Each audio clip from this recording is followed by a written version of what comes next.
There is a name that should never have been spoken aloud in the wildlands, and yet the wind carried it all the same. Welcome, my friend. I'm John, and I'm glad you've chosen to walk this road beside me tonight. Beyond the old forests and forgotten watchtowers, the silence of Middle-earth keeps secrets older than kingdoms, and every lonely path remembers the footsteps of those who came before. Come closer now, and let us follow the road where even the stars seem to listen. The first pale light of spring crept across the eastern eaves of the misty mountains, touching the frost upon stone and pine until every needle glimmered like silver thread. A cold wind drifted out of the high passes, carrying with it the scent of melting snow, damp earth, and distant forests waking from winter's long sleep. Along a narrow path that wound between ancient boulders walked an old man wrapped in a weather-stained grey cloak, leaning upon a staff of ash polished smooth by many years of travel. His pace was unhurried, yet there was purpose in every step, as though the road itself whispered tidings that only he could hear. Few who met him upon lonely ways guessed how many kingdoms had risen and faded beneath those watchful eyes, or how often danger had been turned aside before it could cast its shadow over the free peoples. Gandalf the Grey seldom travelled without reason, and on this morning the reason weighed more heavily upon him than the pack slung across his shoulder. For nearly a month, rumours had followed him from village to village, changing with each telling but never losing their uneasy heart. Traders spoke of empty farmsteads east of the great forest, where cooking fires still smouldered beside abandoned homes. Woodcutters claimed they had found wagon tracks ending abruptly in untouched fields, as though the earth itself had swallowed horses and men alike. Even wandering dwarves from the Iron Hills admitted that caravans had begun taking longer roads, despite the danger of delay, because too many travelers vanished upon the older routes. Gandalf had listened more than he had questioned, for frightened folk often revealed truth while trying to explain what they could not understand. By the time he reached the upper valleys of the Anduin, enough fragments had gathered to form a troubling picture. He paused beside a swift stream, tumbling over dark stones, and rested both hands upon the head of his staff, while his keen eyes wandered eastward. Beyond the distant woods lay the broad lands once ruled by the Northmen of Rovanion, where scattered villages still endured despite years of hardship. Those lands had never been entirely free from wolves, orcs, or darker things that crept out of forgotten places, yet this silence felt different. It reminded him of old memories buried beneath centuries, when evil preferred hidden doors to open battle and patient whispers to sharpened swords. Gandalf frowned beneath the brim of his hat, for such patterns rarely appeared by chance. Somewhere beyond the horizon, someone labored carefully, leaving fear behind instead of banners.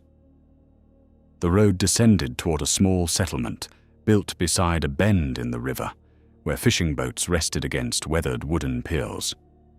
Smoke rose peacefully from low cottages roofed with thatch, and children chased one another between fenced gardens while dogs barked at their heels. Yet the laughter faded almost at once when the old traveller entered the village square, because strangers had become uncommon visitors of late. Faces turned toward him with guarded curiosity, and several men resting near the well instinctively reached for the hafts of their axes before noticing the kindly eyes beneath the wide grey hat. Gandalf greeted them with a nod and asked only for bread, a warm meal, and whatever news honest folk were willing to share. Hospitality had not entirely vanished from Middle-earth, though caution now sat beside it at every table. The village elder welcomed him into a sturdy hall, where fresh bread cooled upon wooden racks and a stew simmered over glowing coals. Age had bent the man's shoulders, but not his memory, and before long he spoke in a quiet voice, while rain began tapping softly against the shutters. 3 families from settlements farther east had arrived during the winter with little more than the clothes upon their backs.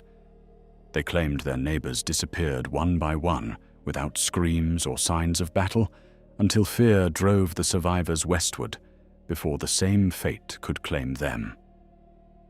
Gandalf listened without interruption, asking only how many nights passed between each disappearance and whether anyone had seen tracks upon the roads. The answers troubled him, because they carried signs not of wild beasts, but of careful planning. When the meal ended, the elder produced a worn leather pouch tied with faded cord and placed it upon the table with reluctant hands. Inside lay several black arrowheads, unlike those commonly used by men of the valley, their metal strangely untarnished despite weeks of damp weather. Gandalf turned one over between his fingers, studying the shape with growing concern while the fire crackled beside him. The workmanship bore the harsh precision of orc smiths, yet the edges were finer than those made by ordinary raiding bands. Someone had forged these weapons in numbers and with discipline, not as scattered tribes usually did. The old wizard slipped one arrowhead into his own pouch before returning the others. "Keep your people close after sunset," he said quietly. "Whatever walks these roads has not finished its work." That evening the rain ceased, leaving the village wrapped beneath drifting mist that softened every fence and rooftop into pale shadows. Gandalf wandered alone beyond the last cottages until he reached a rise overlooking the river. There he stood silently for a long while, listening not merely with his ears, but with senses sharpened through ages that few in Middle-earth could comprehend. Owls called from the trees, water murmured over stone, and somewhere a fox barked in the darkness. Beneath those ordinary sounds lingered another impression, faint as smoke carried from a distant fire, an unease that brushed against his thoughts before vanishing again. He had felt such hidden malice before, though never exactly like this. Sleep came lightly that night, and before dawn, Gandalf was already upon the road once more. Mist clung low across the fields, while dew soaked the hem of his cloak, and the world seemed hushed beneath a blanket of pale grey light. Not long after sunrise, he noticed fresh hoofprints crossing the track ahead, accompanied by boot marks that belonged to several riders traveling east.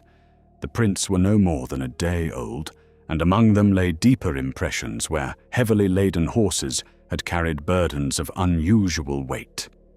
Gandalf knelt, tracing one mark with thoughtful fingers before rising again.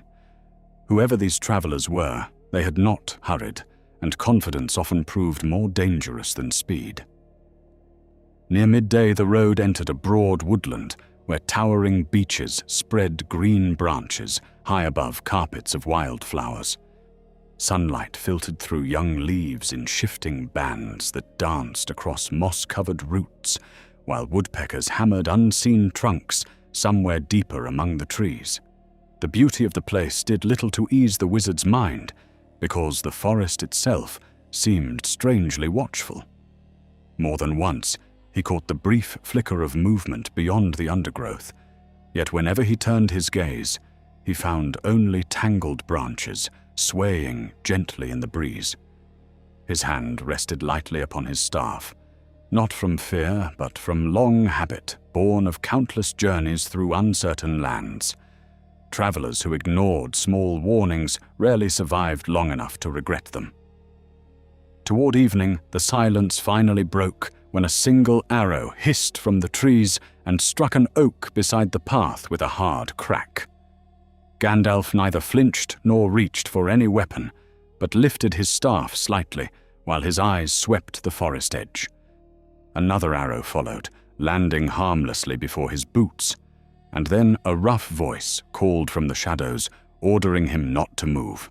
The wizard noticed at once that the command carried no orcish accent, nor the speech of brigands from the Vales, but belonged instead to one of the woodland folk who knew every hidden trail beneath the leaves.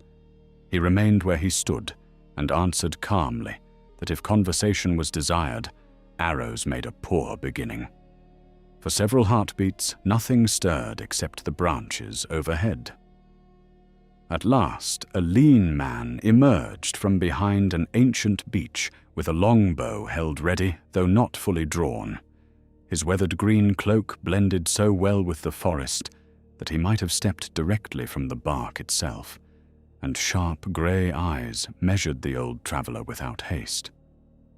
2 more archers revealed themselves only after Gandalf had already sensed their presence, each watching from different angles with admirable discipline.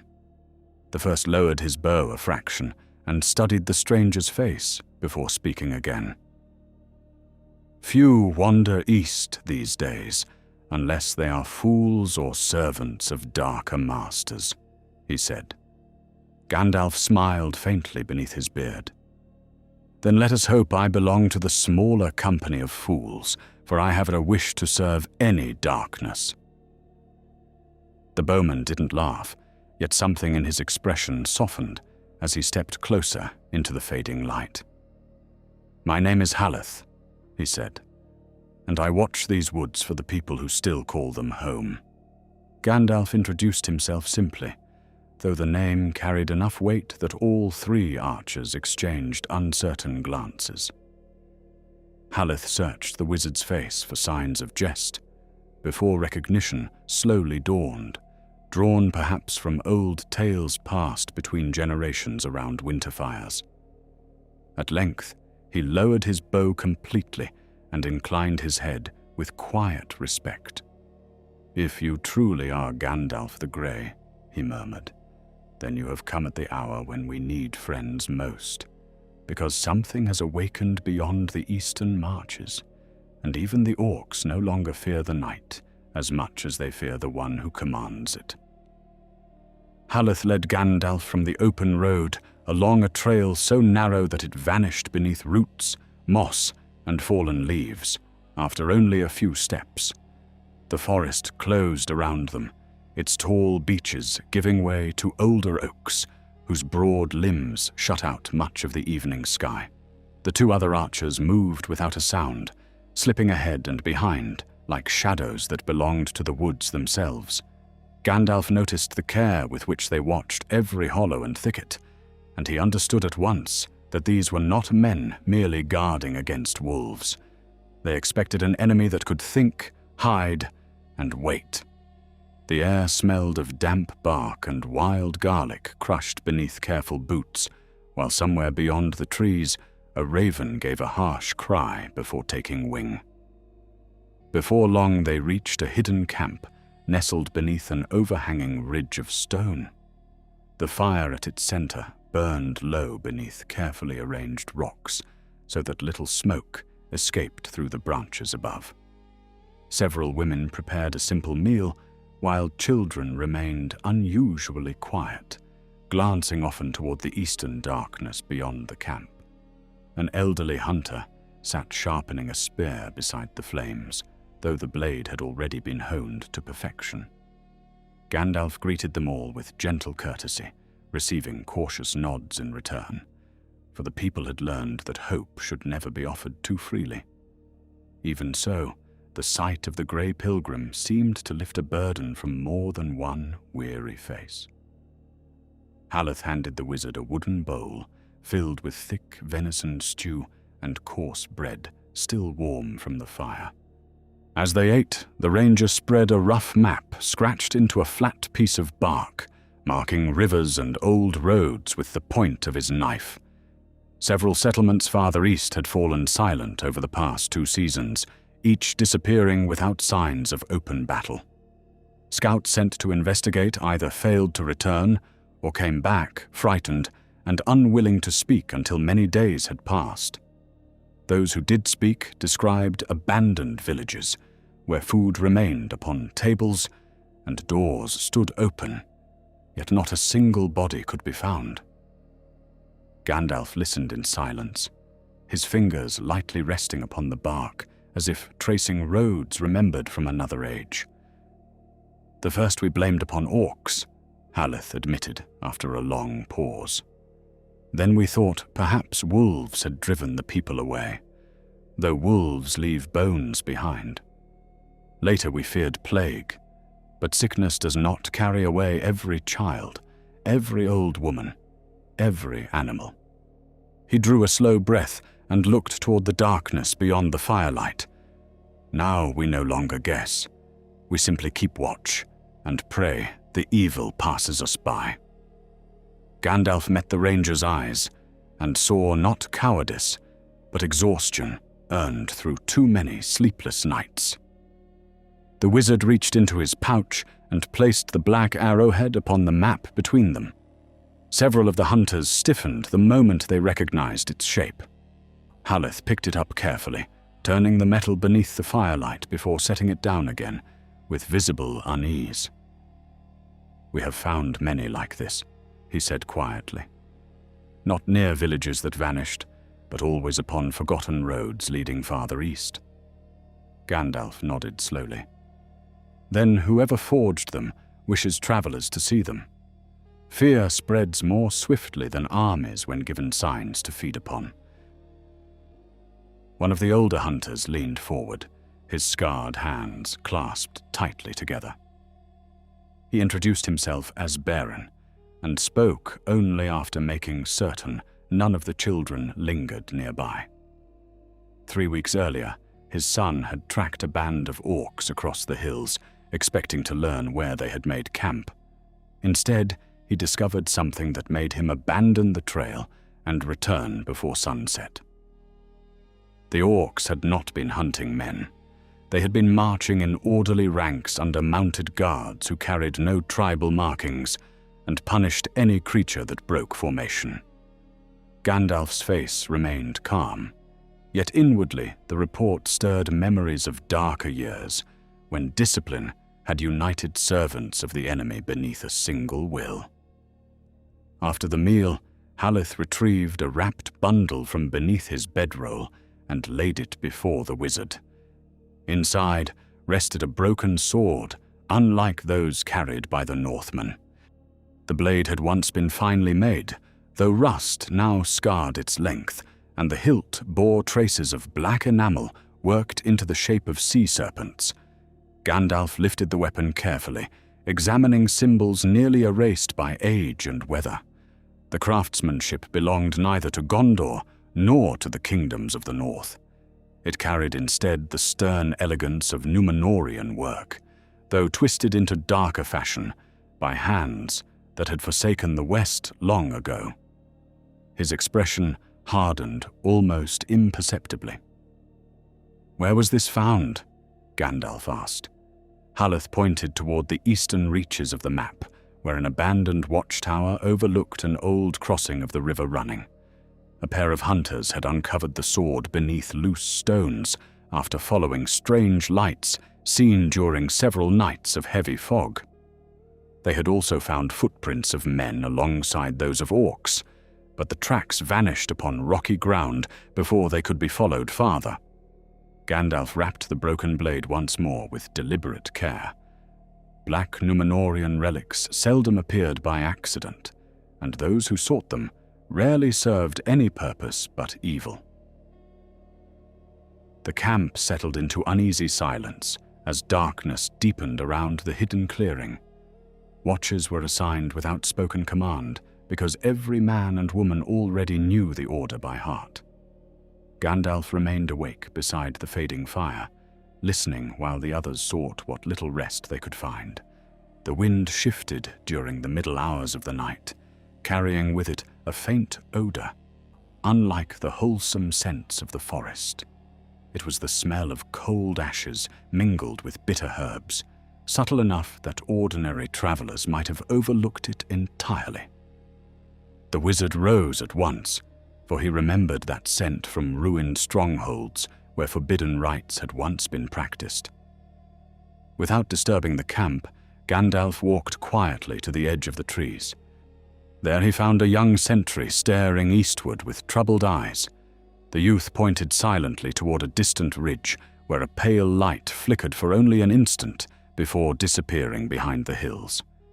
It was too steady to be lightning, and too cold to be any watchfire kindled by honest folk.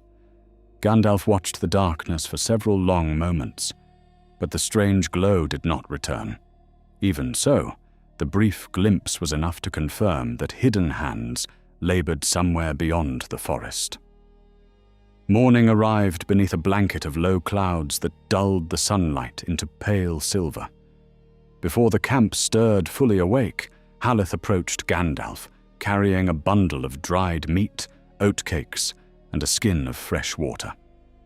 "If you continue east," the ranger said, "you should not go alone." Gandalf smiled gently. "I have often gone alone, and perhaps I shall again before this journey ends." Haleth shook his head. "Not in these woods. There are paths no map remembers, and traps laid by men who know every hollow. Wisdom sometimes walks with companions." The wizard considered the words longer than Haleth expected. Solitary roads had long been his habit, yet every land demanded its own judgment rather than old custom. At last he inclined his head. "Then come with me as far as your duty allows. I would sooner see these places through the eyes of one who has guarded them than spend days learning what you already know." Relief crossed the ranger's weathered face, though it was tempered by the knowledge that the road ahead promised little comfort. Two of his finest scouts volunteered without hesitation, each gathering bow, quiver, and cloak in practiced silence. They departed shortly after sunrise, leaving the hidden camp beneath the protection of its remaining defenders. The forest stretched before them in quiet majesty, yet every mile revealed subtle signs that something unseen disturbed its ancient peace. Deer trails lay strangely abandoned, birds fell silent whenever the company approached certain groves, and more than once they discovered fresh boot prints where no travelers had passed for generations. By midday, they reached the crumbling remains of an old stone road built in the days of the kingdom of Rovanion, its weathered blocks split apart by roots and time. Gandalf rested one hand upon the broken masonry and gazed eastward, where the forgotten highway disappeared into rolling hills cloaked in shadow. Somewhere beyond those distant ridges, he felt with growing certainty, the true beginning of their peril awaited them. The old road led them steadily east through country that had once known better days. Moss-covered milestones leaned drunkenly beside the cracked stones, their carvings softened by centuries of wind and rain, until only faint traces of ancient runes remained. Here and there the remains of bridges crossed narrow streams, some still standing by the skill of forgotten builders. Others collapsed into heaps of broken masonry, where clear water hurried around the fallen blocks. Gandalf remembered when messengers of the Northmen had ridden these roads with pride, carrying news between prosperous villages that no longer existed.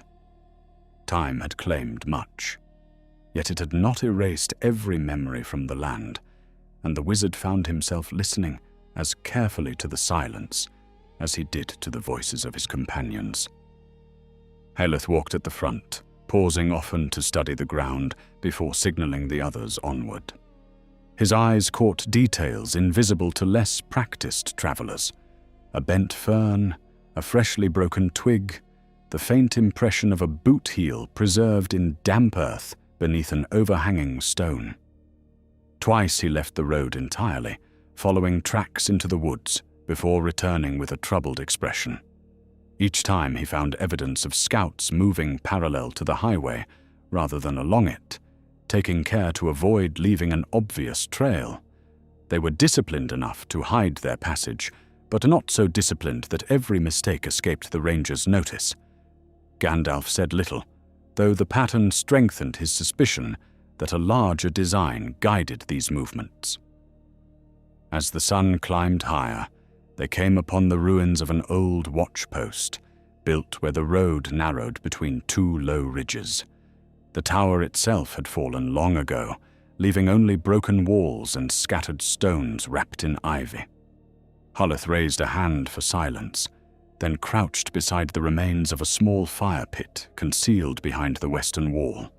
Ash still lingered beneath the grey dust, and when Gandalf knelt beside it, he felt a trace of warmth lingering deep within the earth. Whoever had camped there had departed only the previous night. They had buried their fire carefully, scattered leaves over the ground, and carried away nearly every sign of their presence. Nearly every sign. One of the younger scouts beckoned quietly from the far side of the ruin. Wedged between two stones lay the remains of a leather strap, cut cleanly rather than broken by wear.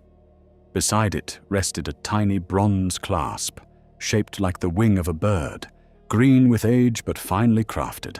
Haleth examined it briefly before shaking his head, for it belonged to none of the woodland folk. Gandalf recognized the workmanship as that of Dale, where craftsmen still honored older traditions inherited from their fathers. Someone from the northern kingdoms had passed this way unwillingly, and the severed strap suggested haste or struggle rather than ordinary travel. Beyond the watchpost, the land opened into broad rolling hills, covered with tall grass that rippled beneath the wind like waves upon a green sea. Visibility stretched for miles, allowing the companions to see any rider long before he approached. Yet that advantage worked both ways, and Haleth led the company through shallow valleys whenever possible, avoiding the ridgelines where distant eyes might observe them. They halted only briefly to eat dried meat and coarse bread, while keeping constant watch over the surrounding country. Even the birds seemed reluctant to linger overhead, circling once before turning back toward the western forests. Gandalf found the absence of hawks more unsettling than their presence would have been. By late afternoon, dark clouds gathered from the northeast, casting long shadows across the hills before the first drops of rain began to fall. The shower arrived swiftly, drumming against cloaks and filling the air with the rich scent of wet grass and fresh earth. Rather than curse the weather, Haleth welcomed it with quiet satisfaction, explaining that rain blurred old tracks and made new ones easier to read. They pressed onward through the downpour until the ranger suddenly halted beside a shallow hollow where water collected among scattered stones. Fresh hoofprints marked the muddy ground, deep and sharply defined. There were 6 horses, perhaps 7, all traveling east at a measured pace. Gandalf studied the prints, while rain trickled from the brim of his hat. Several belonged to heavily burdened animals whose loads had shifted repeatedly during the journey. One horse had stumbled badly, leaving gouges where its hooves had struggled to regain balance beneath an unusually heavy weight. Yet, what caught the wizard's attention most were the footprints walking beside the riders. Bare feet, broad, crooked, unmistakably belonging to orcs. Haleth looked up slowly, and neither man needed to voice the same troubling thought that had entered both their minds. Men and orcs were traveling together openly, not as captives and captors upon a forced march, but as companions sharing the same road. They followed the trail until sunset brought them to the edge of a narrow valley where ancient pines cloaked the slopes in deep green shadow. Smoke drifted faintly above the trees ahead, too little for a village, yet too steady for a campfire left untended. Haleth motioned everyone to remain hidden, while he and one scout slipped silently forward. Gandalf waited beneath a rocky ledge, leaning upon his staff while the evening breeze carried distant sounds toward him. At first he heard only the whispering of branches. Then came the dull ring of iron striking iron, repeated with slow, deliberate rhythm. Someone was working a forge in the wilderness. The scouts returned after nearly an hour, moving more cautiously than before. Haleth's face had grown grim beneath the fading light. Hidden within the valley stood the remains of an old way station from the days of Rovanion, its crumbling walls repaired with fresh timber and rough stone. Orcs guarded the approaches, though fewer than expected, while several men labored openly among wagons loaded with supplies. The forge operated beneath a roof of newly cut logs, where smiths shaped arrowheads identical to the one Gandalf had examined days earlier. No banners flew above the buildings, and every guard wore plain armor without tribal markings. "They have prisoners," Haleth added after a long silence. "I counted at least a dozen locked inside one of the old storehouses, men and women together. I saw no children, though that gives me little comfort." Gandalf's eyes narrowed.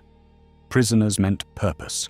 Raiders seeking only plunder rarely troubled themselves with feeding captives across long distances.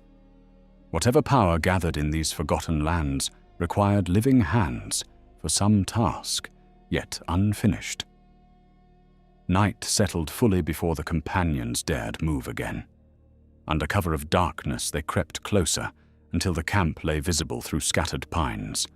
Gandalf observed every detail with patient care. The orcs were alert but not restless, following organized watches instead of quarreling among themselves as lesser bands often did. The men carried themselves with confidence, speaking little while completing their duties with practiced efficiency. More troubling still, the wizard saw neither fear nor resentment between the two groups.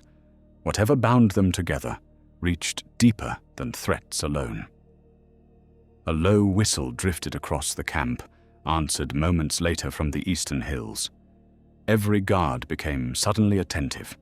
Torches were raised along the entrance path, while several riders emerged from the darkness beyond the valley. Their leader wore a black cloak whose hood concealed his face, though his bearing revealed neither orc nor common brigand. He sat his horse with the easy command of one accustomed to obedience, and all conversation ceased the instant he entered the camp. Even the orcs lowered their heads as he passed. Gandalf strained to catch some glimpse of the stranger's features, but the firelight seemed strangely reluctant to touch the hooded figure. The rider spoke only a handful of quiet words, yet they carried across the valley with unnatural clarity despite the distance. The language was the common speech, though colored by an older accent that stirred unwelcome memories within the wizard's heart. It was not the voice itself that troubled him most. It was the disciplined silence that followed, as every man and orc alike obeyed without hesitation. Gandalf had seen such authority before, only among servants whose masters wielded fear with patient skill. When the rider disappeared into the largest building at the center of the camp, Haleth leaned close enough to whisper, "Can you tell who he is?" Gandalf kept his gaze fixed upon the dark doorway where the stranger had vanished. After several long moments, he answered in a voice scarcely louder than the wind moving through the pines. "No, but I know this much. We are no longer following scattered raiders. We have found the outer edge of something far greater, and if we strike too soon, we may never learn where its true heart lies." No one spoke again for several minutes. The camp below continued its measured routine, as though every movement had been rehearsed long before this night. Orc sentries changed posts without argument. Wagons were unloaded in orderly fashion, and the prisoners were brought outside one by one under close guard to receive bread and water before being locked away again.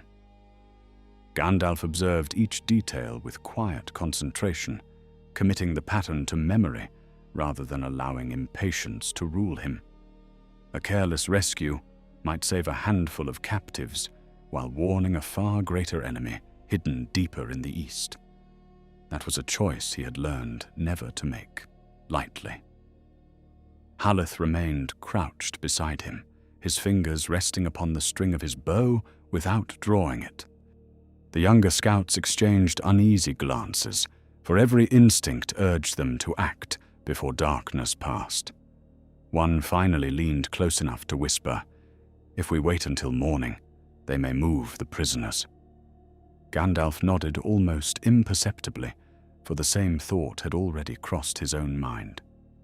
"Perhaps," he answered softly, "but if we rush now, we may lose both the captives and the knowledge we have traveled so far to gain. There is another way." His calm voice steadied the others more effectively than any command. The wizard's eyes wandered across the camp until they settled upon the forge near the southern wall. Two smiths continued their labor, despite the late hour, feeding charcoal into the fire, while unfinished arrowheads cooled upon iron trays. Nearby stood barrels filled with water, stacks of timber, and sacks of charcoal awaiting use. The forge occupied the busiest corner of the encampment, drawing workers back and forth throughout the night. Gandalf watched the rhythm carefully until he understood where attention gathered and where it faltered. Every camp, however disciplined, possessed blind moments, known only to those patient enough to discover them. He quietly explained his plan. Haleth and one scout would circle west, remaining hidden until the wizard gave a signal. The second scout would creep toward the prisoner's storehouse and watch without attempting a rescue unless ordered. Gandalf himself intended to approach the forge, not by stealth alone, but with a little help from the arts entrusted to him. "No fire is beyond persuasion," he murmured, with the faintest trace of a smile, "especially one already eager to burn." Haleth frowned, uncertain whether the old man spoke in jest, yet years of hardship had taught him that wisdom often sounded simplest before proving greatest.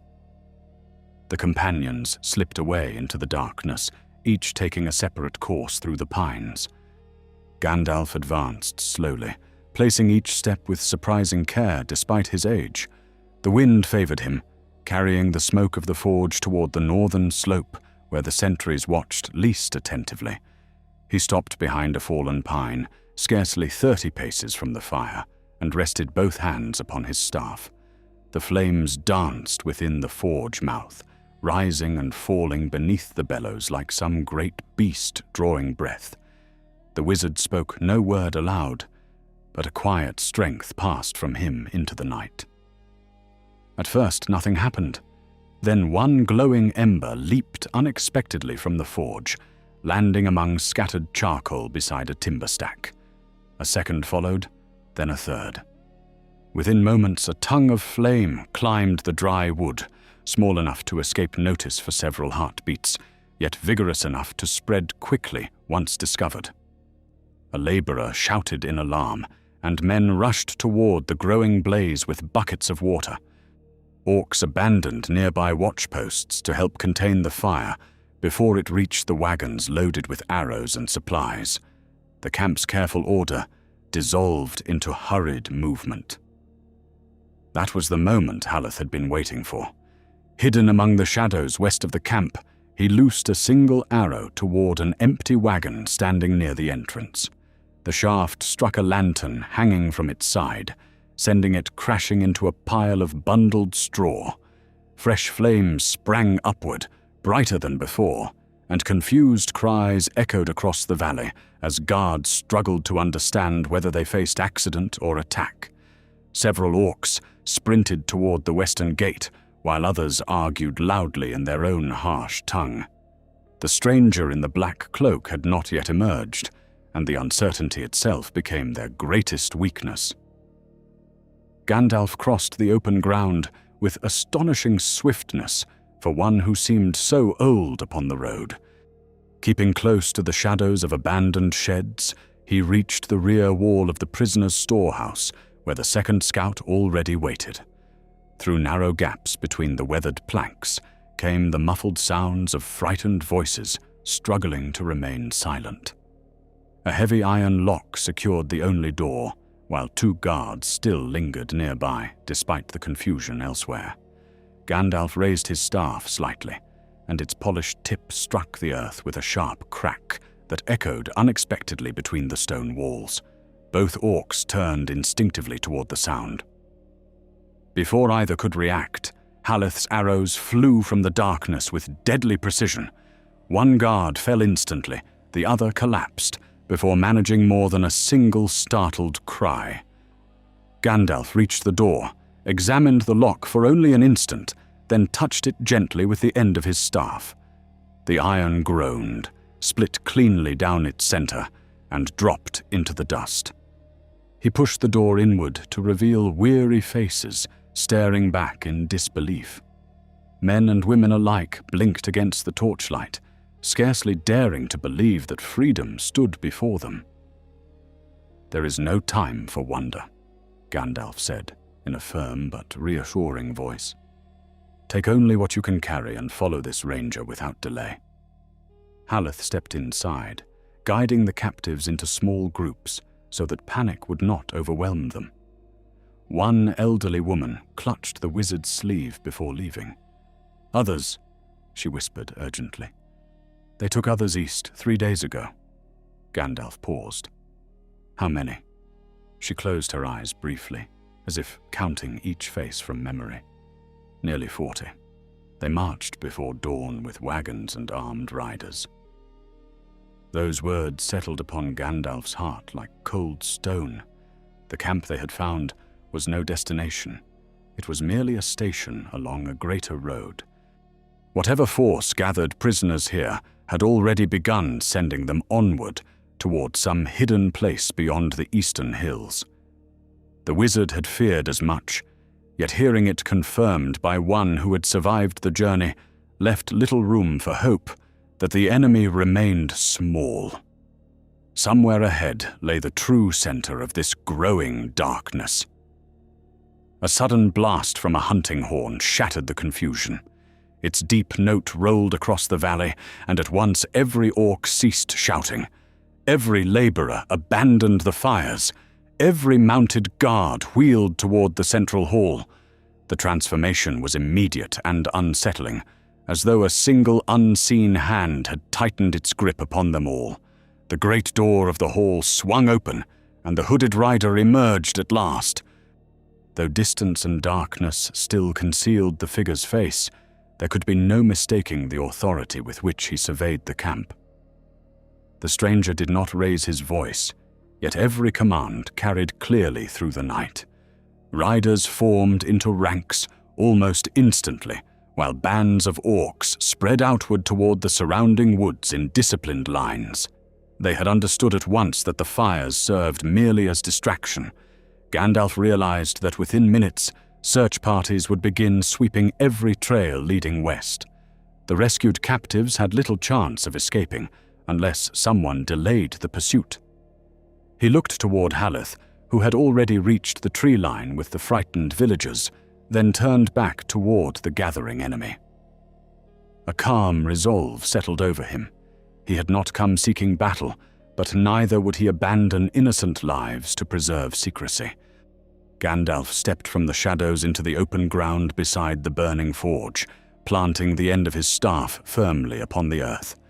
Firelight washed across his grey cloak, while sparks drifted upward into the night sky. The nearest orcs halted in surprise, and even the mounted riders hesitated as the solitary old man faced them without fear. From beneath the deep hood of the black-cloaked leader came a long, measuring silence, as though two ancient wills had finally recognized one another across the flames. The valley fell strangely still, despite the crackling fires that licked at wagons and timber. Orcs who only moments before had rushed about in confusion now stood motionless, awaiting a single command from their master. Smoke drifted between Gandalf and the mounted rider, twisting into pale ribbons beneath the moonlight before dissolving into the night air. The wizard rested both hands upon his staff, neither threatening nor yielding, while his keen eyes searched for some glimpse of the face hidden beneath the deep black hood.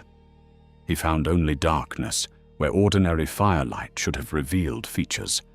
That concealment itself was deliberate, and Gandalf distrusted it more than any display of open strength. The rider urged his horse forward several paces, stopping just beyond the reach of the flames. His mount was a great black stallion, broad of chest and unnaturally calm amid the smoke and shouting. At last the stranger spoke, his voice smooth and measured, carrying the faint cadence of an older speech shaped in Númenórean halls, long vanished beneath the sea. "You have traveled far from the western lands, grey wanderer." Gandalf neither answered at once, nor betrayed surprise that his name had gone unspoken, yet clearly recognized. After a moment he replied, "And you have traveled far from whatever honor your fathers once possessed." A murmur spread among the men nearest the rider, though none dared lift their eyes. The hooded figure laughed softly, without warmth or anger. Honor feeds no kingdom. Strength does. He turned slightly in the saddle, glancing toward the burning forge, as though the fire amused rather than troubled him. "You rescue a handful of prisoners while greater matters continue beyond your sight. Have you grown content with so small a victory?" Gandalf heard the challenge beneath those words and refused to answer it directly. The stranger wished to occupy him while the search parties organized themselves. Every passing heartbeat increased the distance between Haleth's fleeing company and the camp, and for the moment, that was enough. Around the valley, orc captains barked orders in their harsh tongue, while disciplined columns disappeared into the surrounding woods. Gandalf counted their numbers almost without thinking. More than 100 remained in the camp after the search parties departed, far more than any ordinary raiding band required. Fresh wagons stood ready beside the road, loaded with grain, tools, and bundles wrapped beneath heavy canvas. This was not merely a military outpost. It was a supply station, feeding something larger, hidden farther east. The realization settled heavily upon him, yet it also sharpened his purpose. The rider reached beneath his cloak and withdrew a slender rod of black wood, capped with tarnished silver. It resembled no staff of the wise, nor the crude wands sometimes carried by petty conjurers among men.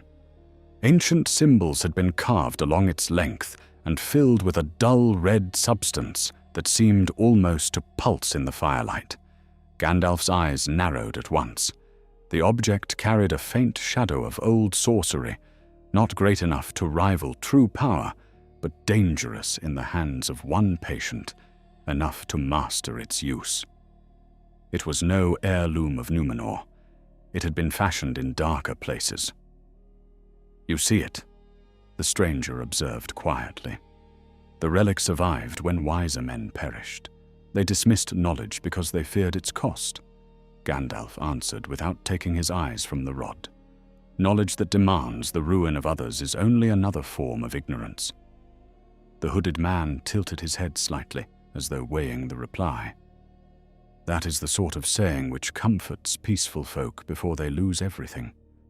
His tone remained calm, yet beneath it lay the certainty of one who had long ago ceased measuring lives except as tools. A sudden cry echoed from the western edge of the camp.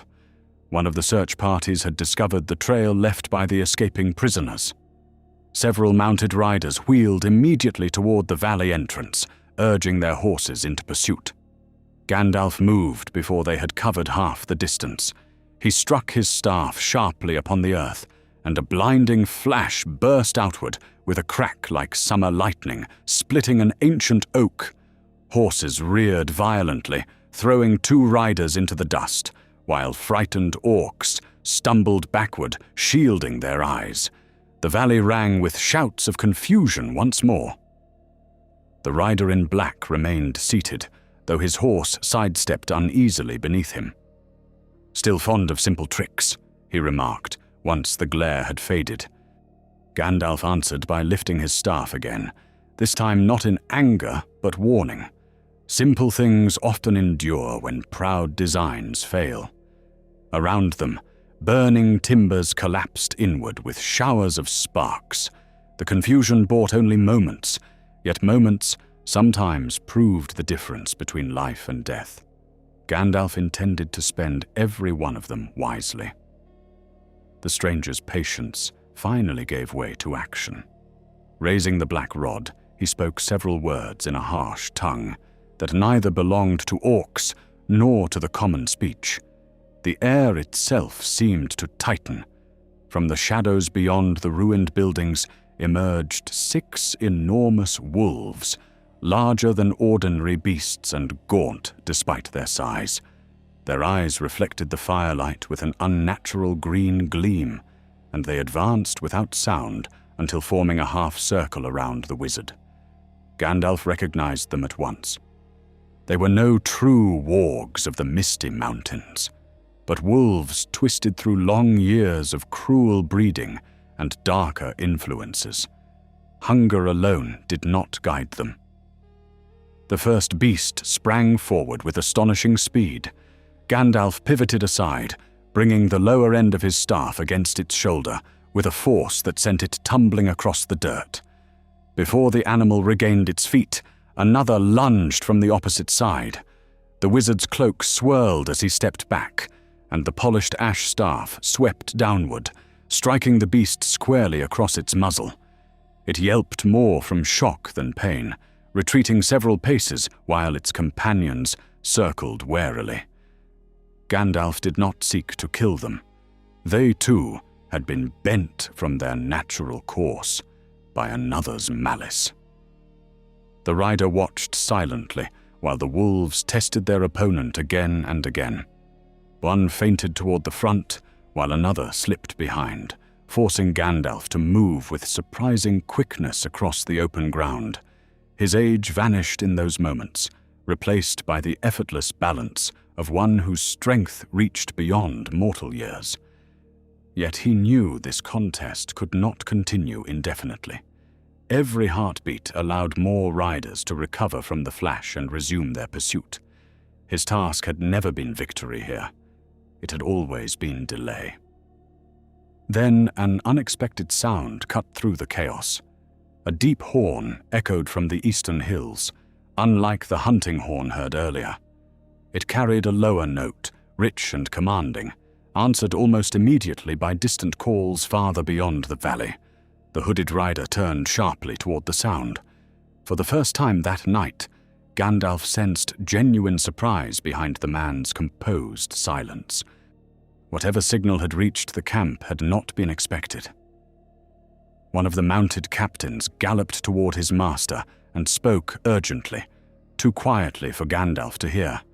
The rider stiffened almost imperceptibly before giving several swift commands. Search parties halted their pursuit and began returning from the woods.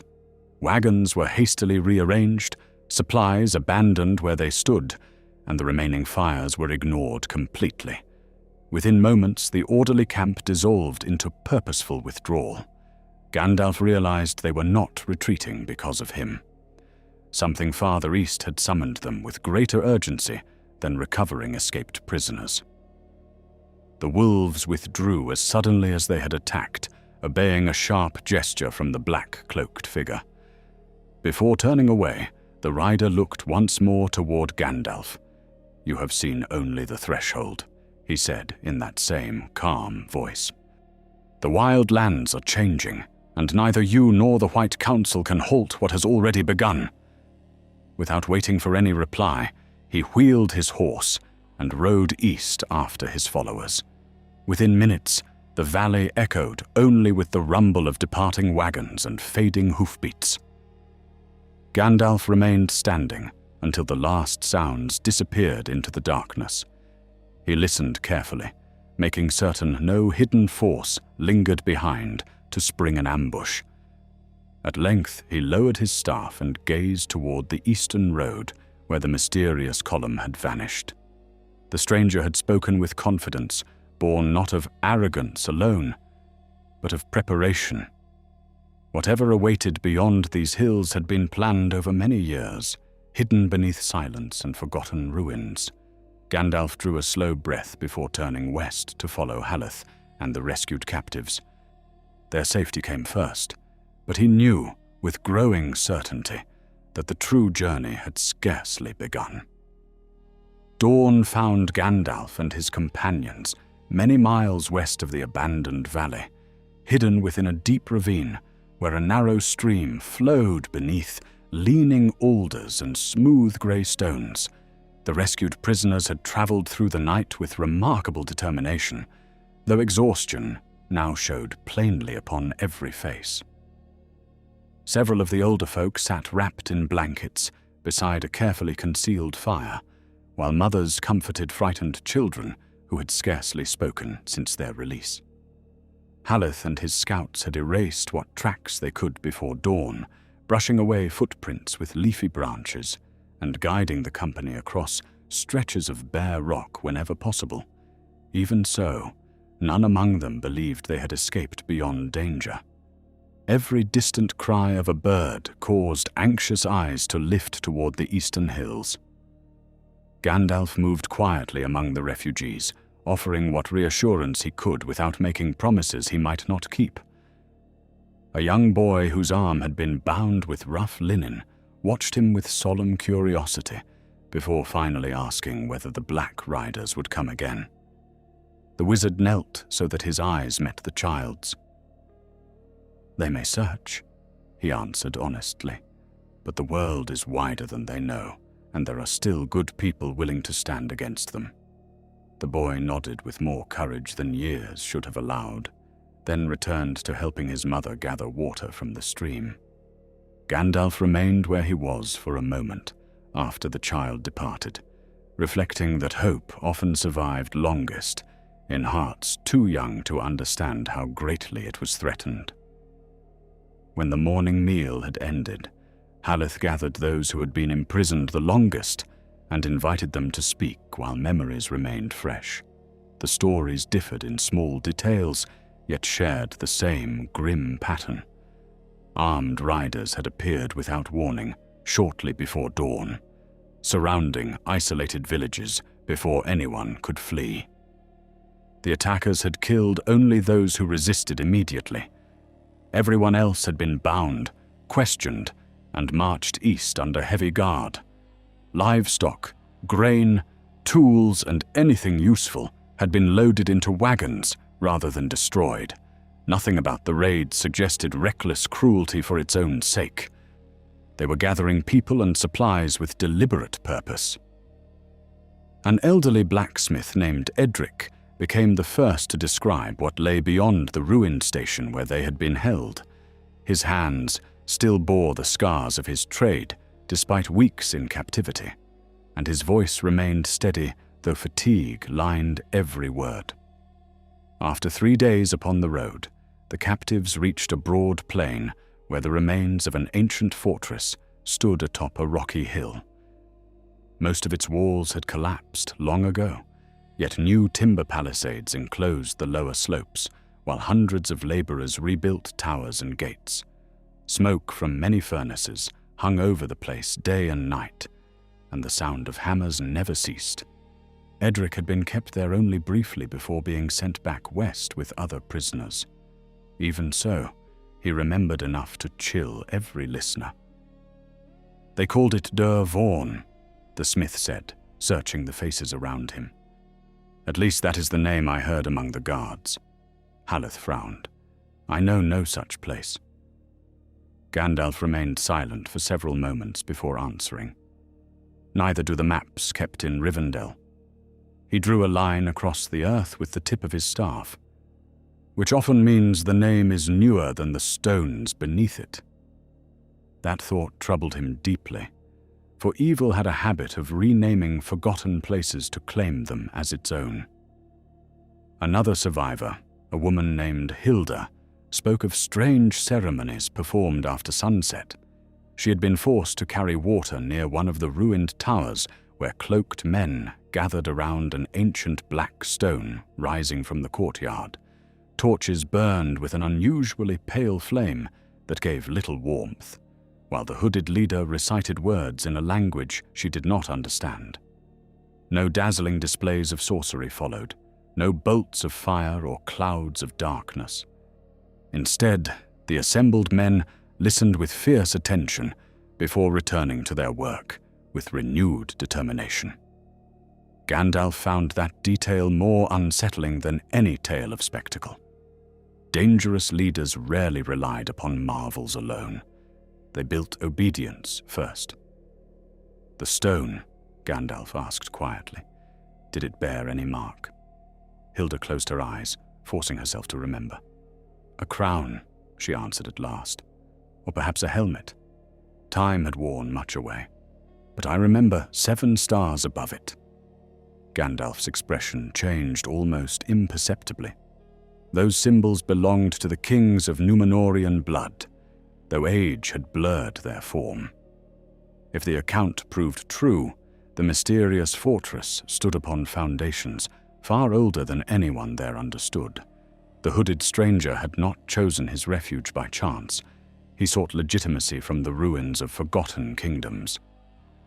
Haleth studied the wizard's face. "You know something."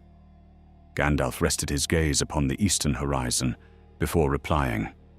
"Long ago, after the downfall of Angmar, many servants of darkness fled into wild lands beyond the reach of Gondor's armies. Some carried relics, others carried knowledge better left buried." He paused, choosing his next words carefully.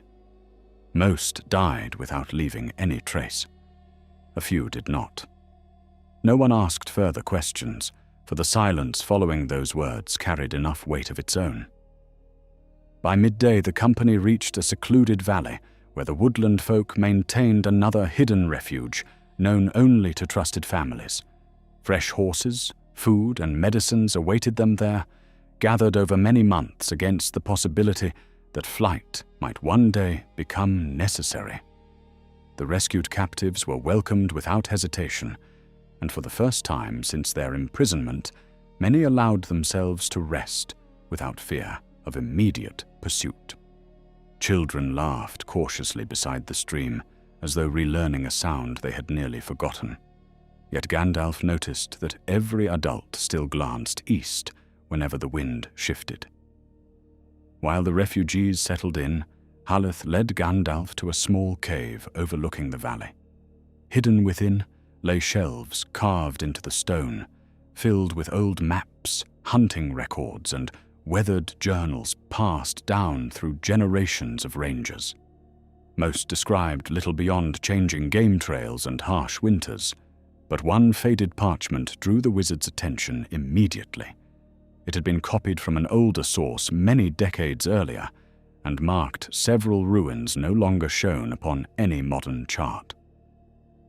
Near the eastern edge appeared a hill enclosed within a simple circle of ink. Beside it, someone had written only 3 words: "The King's Watch." Gandalf traced the faded letters thoughtfully. "Who wrote this?" Haleth shrugged. "My grandfather copied it from an even older map kept by his father. None of us knew what the words meant." The wizard nodded slowly. During the waning years of the Kingdom of Rhovanion, small watch forts had guarded important crossings and roads against raiders from the east. Many vanished after the kingdom's fall, swallowed by forest or forgotten beneath the passing centuries.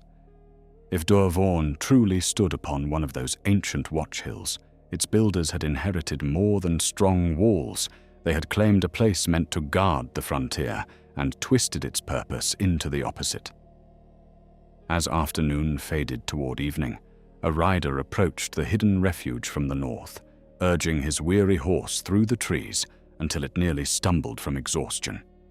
The sentries admitted him at once, recognizing one of their own.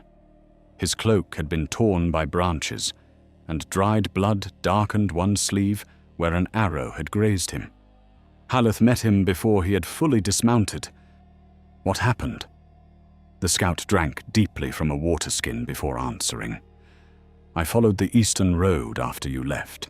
The camp is gone. Every wagon, every orc, every prisoner they still held." He drew a slow breath. "But that is not the worst of it." Everyone nearby fell silent. The scout continued in a voice made hoarse by fatigue. They were not the only force moving east. I counted 3 separate columns joining the same road from different directions. Orcs from the Grey Mountains, men from scattered villages who marched willingly, even wagons carrying stone and timber. He looked toward Gandalf with troubled eyes. Someone is gathering an army, but not for war. They are building something. That night, Gandalf climbed alone to the highest ridge above the refuge. The stars shone clearly overhead, brilliant and undiminished by the troubles of Middle-earth, while far beyond the eastern horizon, a faint red glow stained the edge of the sky. It was too distant to be wildfire and too steady to be lightning. Furnaces, he thought. Many furnaces burning through the night. He stood there for a long time, with one hand resting upon his staff, feeling the cool wind upon his face. At last, he spoke quietly into the darkness, though no companion stood beside him. If this shadow is allowed to root itself, it will not remain hidden for long.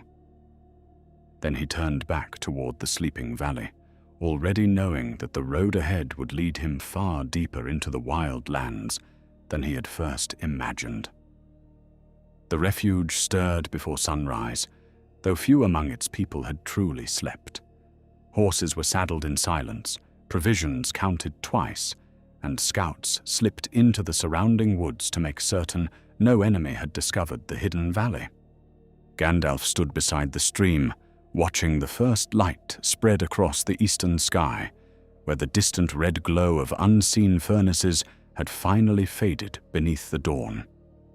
The thought remained with him nonetheless. Fires large enough to stain the night horizon spoke of workshops far greater than the ruined station they had already uncovered. Whatever was rising in the wild lands demanded craftsmen, laborers, supplies, and time. That meant it could still be stopped, provided its heart was found, before it grew too strong. Haleth approached carrying a fresh map copied during the night from the older records hidden within the cave. Several narrow trails, nearly forgotten by all but the woodland folk, wound through the eastern hills before joining the Old King's Road beyond the main trade routes. These paths were once used by hunters, he explained, spreading the parchment across a flat stone. Few ride them now because they pass through country believed to be haunted. Gandalf allowed himself the faintest smile. Haunted places often prove useful. Honest travelers avoid them, which means secret travelers do not. Haleth returned the smile briefly, though concern soon replaced it. They both understood that legends sometimes grew from truths no less dangerous for being old. The wizard chose only 3 companions for the journey ahead. Haleth would continue as guide, while the younger scout named Keldon would accompany them for his sharp eyes and remarkable skill at following trails over bare rock. The third traveler surprised everyone. Edric, the elderly blacksmith rescued from captivity, requested permission to come despite his years. Several protested immediately, pointing to his recent hardships. Yet the old smith remained unmoved. "I have seen the fortress," he said quietly. "I remember its gates, its courtyards, and the way its walls are laid upon the hill. If we seek it again, my memory may spare us many days." Gandalf studied the weathered man for a long moment before inclining his head. "Then you shall walk beside us, not behind." Before their departure, Haleth's sister brought forth a small wooden chest preserved with uncommon care. Inside rested several objects recovered over generations from forgotten ruins throughout the eastern forests. Most were broken beyond use: rusted spearheads, fragments of pottery, cracked buckles, and weathered coins whose markings had long since faded. One item, however, caught Gandalf's attention immediately. Wrapped in faded linen lay a bronze seal bearing the device of a 7-pointed star above a crowned helm, the same image Hilda had described upon the ancient stone. Time had darkened the metal, yet the workmanship remained unmistakably Númenórean. The wizard turned it over slowly in his hand, finding no inscription upon the reverse. Whoever had carried it had belonged to no common traveler. Haleth watched him carefully. "Do you know whose seal it was?" Gandalf shook his head. "No, but I know the craft.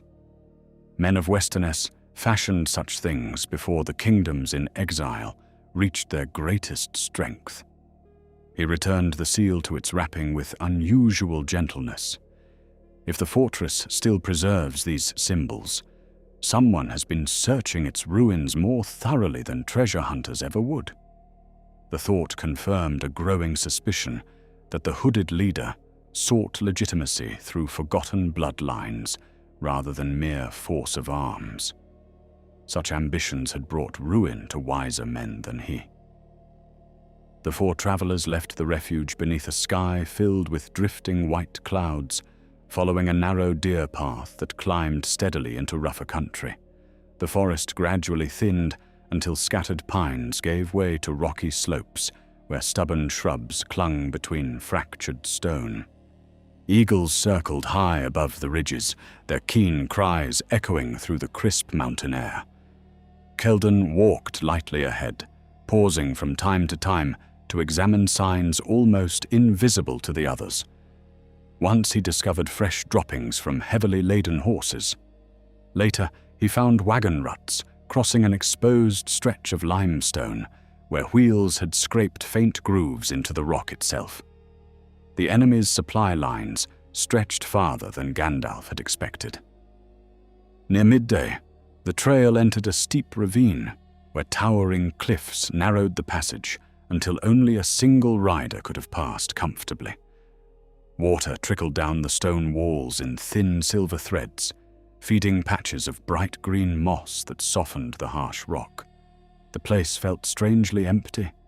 No birds nested among the ledges. No mountain goats wandered the slopes, despite ample grazing nearby. Gandalf slowed his pace instinctively, his senses warning him before his eyes found any cause. The silence here did not belong entirely to nature. Keldan raised a clenched fist, signaling the company to halt. He crouched beside the trail, studying several small stones recently disturbed near the cliff wall. "Someone climbed here," he whispered. "Not long ago." Haleth's gaze followed the line of broken shale upward until he noticed a narrow shelf concealed behind hanging ivy. The ranger had barely drawn breath to warn the others when an arrow flashed downward from above. It struck the ground between Gandalf and Edric with a sharp crack, sending splinters of stone into the air. More arrows followed immediately. The travelers scattered for cover as shafts rattled against the rocks around them. Gandalf guided Edric behind a broad outcrop, while Haleth and Keldon disappeared into opposite sides of the ravine with practiced speed. The attackers remained hidden along the cliffs, firing carefully rather than wasting arrows in panic.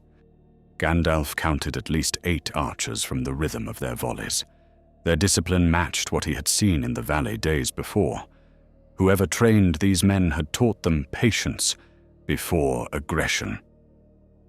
A voice drifted down from the heights. "Lay down your weapons and climb no farther." The speaker sounded young, though hardened by years spent giving orders instead of receiving them. "You trespass upon lands claimed by the Lord of Durvorn." Gandalf leaned slightly from behind the stone, careful not to expose more than necessary. "These hills belonged to no such lord when the mountains were young," he replied calmly.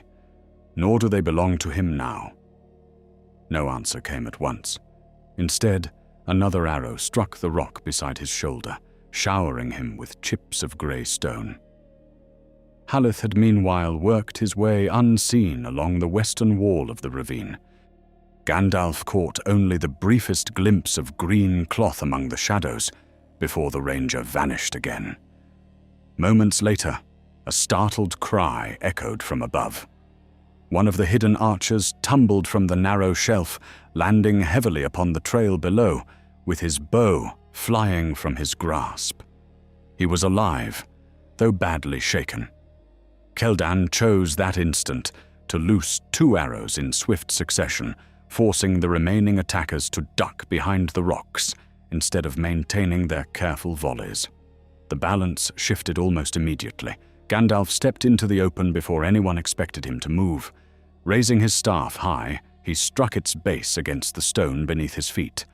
The sound rolled through the ravine with astonishing force, magnified by the towering cliffs until it became a thunderous roar. Loose stones broke free from the ledges above, cascading harmlessly enough to frighten but not bury those clinging there. The hidden archers scrambled desperately to keep their footing, abandoning their positions rather than risk being thrown into the gorge. Within moments, several were already fleeing across the ridge. Only the young captain remained, trapped upon the narrow shelf with Haleth blocking his retreat. Gandalf climbed carefully toward them, while the others secured the captured archer below. The captain wore plain leather armor, beneath a dark cloak, and though scarcely older than 25, he carried himself with disciplined confidence. His sword remained sheathed despite the hopelessness of his position. "Finish it," he said bitterly as the wizard approached. "I will tell you nothing." Gandalf looked at the young man's face for a long moment, noticing not hatred, but conviction shaped by careful teaching. "No," he answered quietly. "You have already told me something far more valuable." The captain frowned despite himself.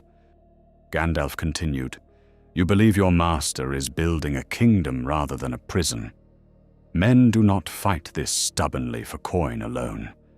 The young soldier's expression hardened instantly, revealing that the guess had struck close to truth. He recovered quickly, saying nothing more, yet the brief flicker of surprise had already betrayed him. Gandalf sighed almost sadly. The greatest victories of darkness were seldom won by fear alone. They were won by persuading ordinary people that they served a noble cause. As the prisoners were bound, and the path secured once more, Edric quietly examined the fallen captain's cloak. Sewn into the inner lining, hidden where few would ever notice it, was the same emblem of the crowned helm beneath 7 stars. Unlike the ancient bronze seal, however, this symbol had been stitched with fresh black thread. It was not a relic recovered from forgotten ruins.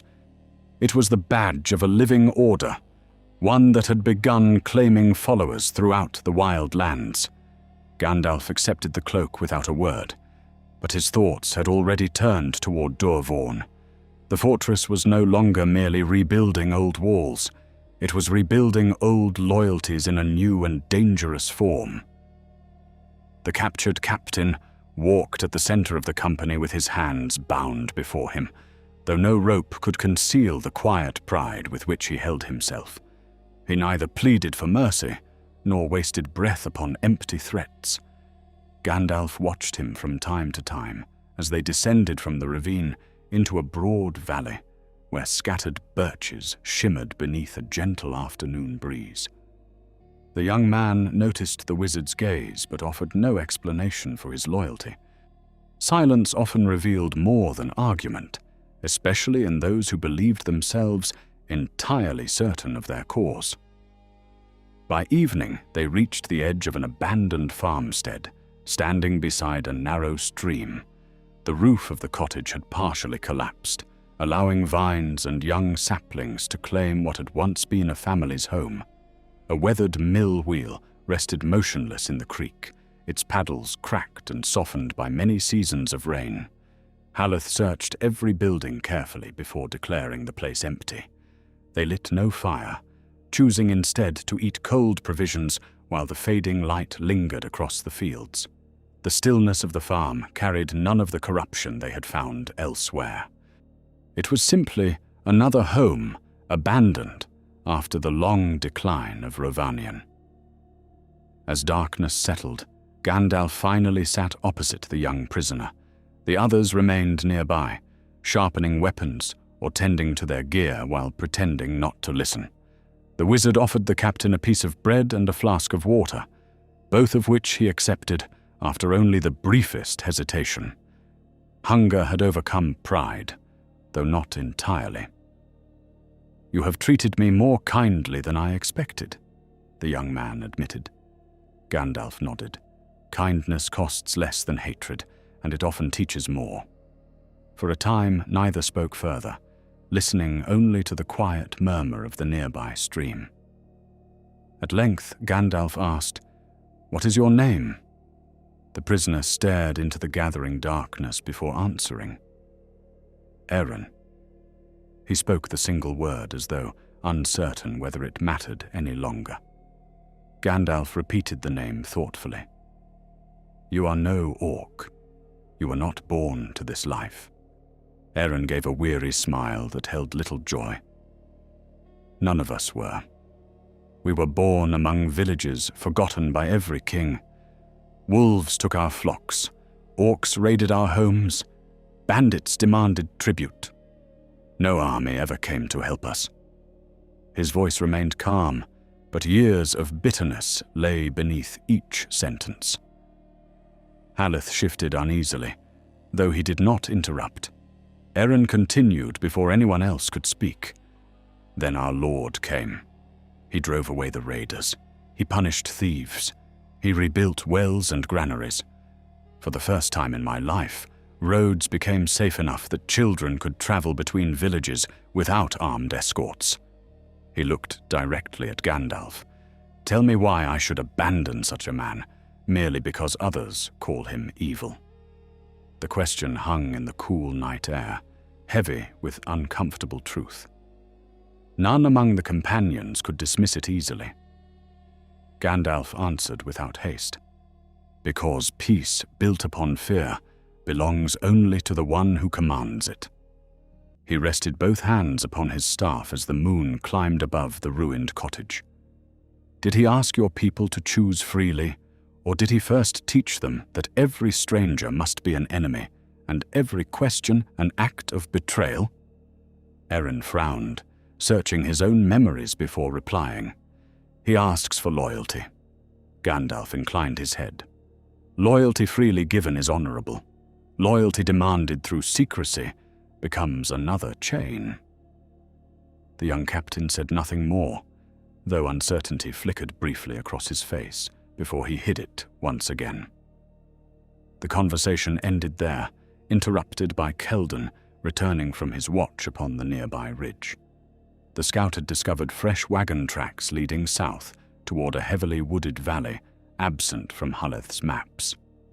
More troubling still, the ruts were crossed by the prints of enormous wheels broader than those used by ordinary carts. Edric knelt beside the marks the following morning and measured them with experienced hands. "Stone wagons," he murmured, "heavy enough to carry cut blocks for building." Gandalf exchanged a glance with Haleth. Every trail they uncovered pointed toward the same conclusion. Durvorn was growing with astonishing speed.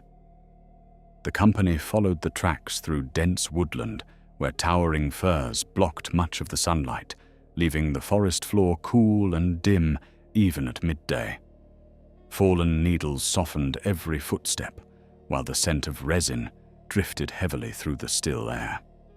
Here the signs of recent travel became unmistakable. Trees had been cut cleanly to widen narrow passages. Streams had been reinforced with freshly laid logs strong enough to support loaded wagons. Small clearings appeared at regular intervals where draft animals had rested before continuing east. None of this work could have been completed in mere weeks. Someone had been preparing these hidden roads for many years. Near the center of the forest, Haleth suddenly crouched, motioning the others into cover. Voices floated faintly through the trees ahead. Gandalf eased forward until he could see a small work camp hidden among the pines. Nearly 30 laborers loaded dressed stone onto heavy wagons, while armed guards watched from rough wooden towers overlooking the clearing. Unlike the camp they had previously encountered, these workers appeared to be free men rather than prisoners. They joked quietly with one another as they worked, pausing only when an overseer directed the placement of each massive block. Several children carried water between the stone cutters without fear. It looked almost ordinary. Edric stared in disbelief. "They are building willingly." His voice scarcely rose above a whisper. Gandalf remained silent, studying the scene with growing concern. The hooded leader had done more than gather soldiers. He had gathered craftsmen, families, and entire communities by promising order in lands long neglected. Orcs served beside men, but they remained separate, employed where strength rather than trust was required. It was a dangerous mixture, carefully balanced by a leader who understood both ambition and patience. As they watched, a mounted messenger arrived from the east, carrying a sealed leather tube. The overseer broke the seal, read the message once, then immediately ordered every wagon prepared for departure. Workers moved with practiced speed, securing ropes and covering the stone beneath heavy canvas. One sentence carried clearly across the clearing before the bustle drowned it out. "The Lord commands all material delivered before the next full moon." Haleth looked toward Gandalf. "Whatever they are building, they are racing against time." The travelers waited until the column had departed before entering the deserted camp. Fresh footprints surrounded every workbench, and half-finished carvings lay abandoned where the craftsmen had left them. Edric examined one of the stone blocks, brushing dust from its smooth surface until shallow grooves emerged beneath his fingers. They formed part of an elaborate border, unlike any decoration used by the Northmen. Gandalf recognized the style immediately. It belonged to ancient Númenórean architecture, copied faithfully from older ruins rather than invented by modern masons. The builders of Dúr Vorn were restoring something that had once stood there, not merely constructing new walls. Keldon called quietly from the far end of the clearing.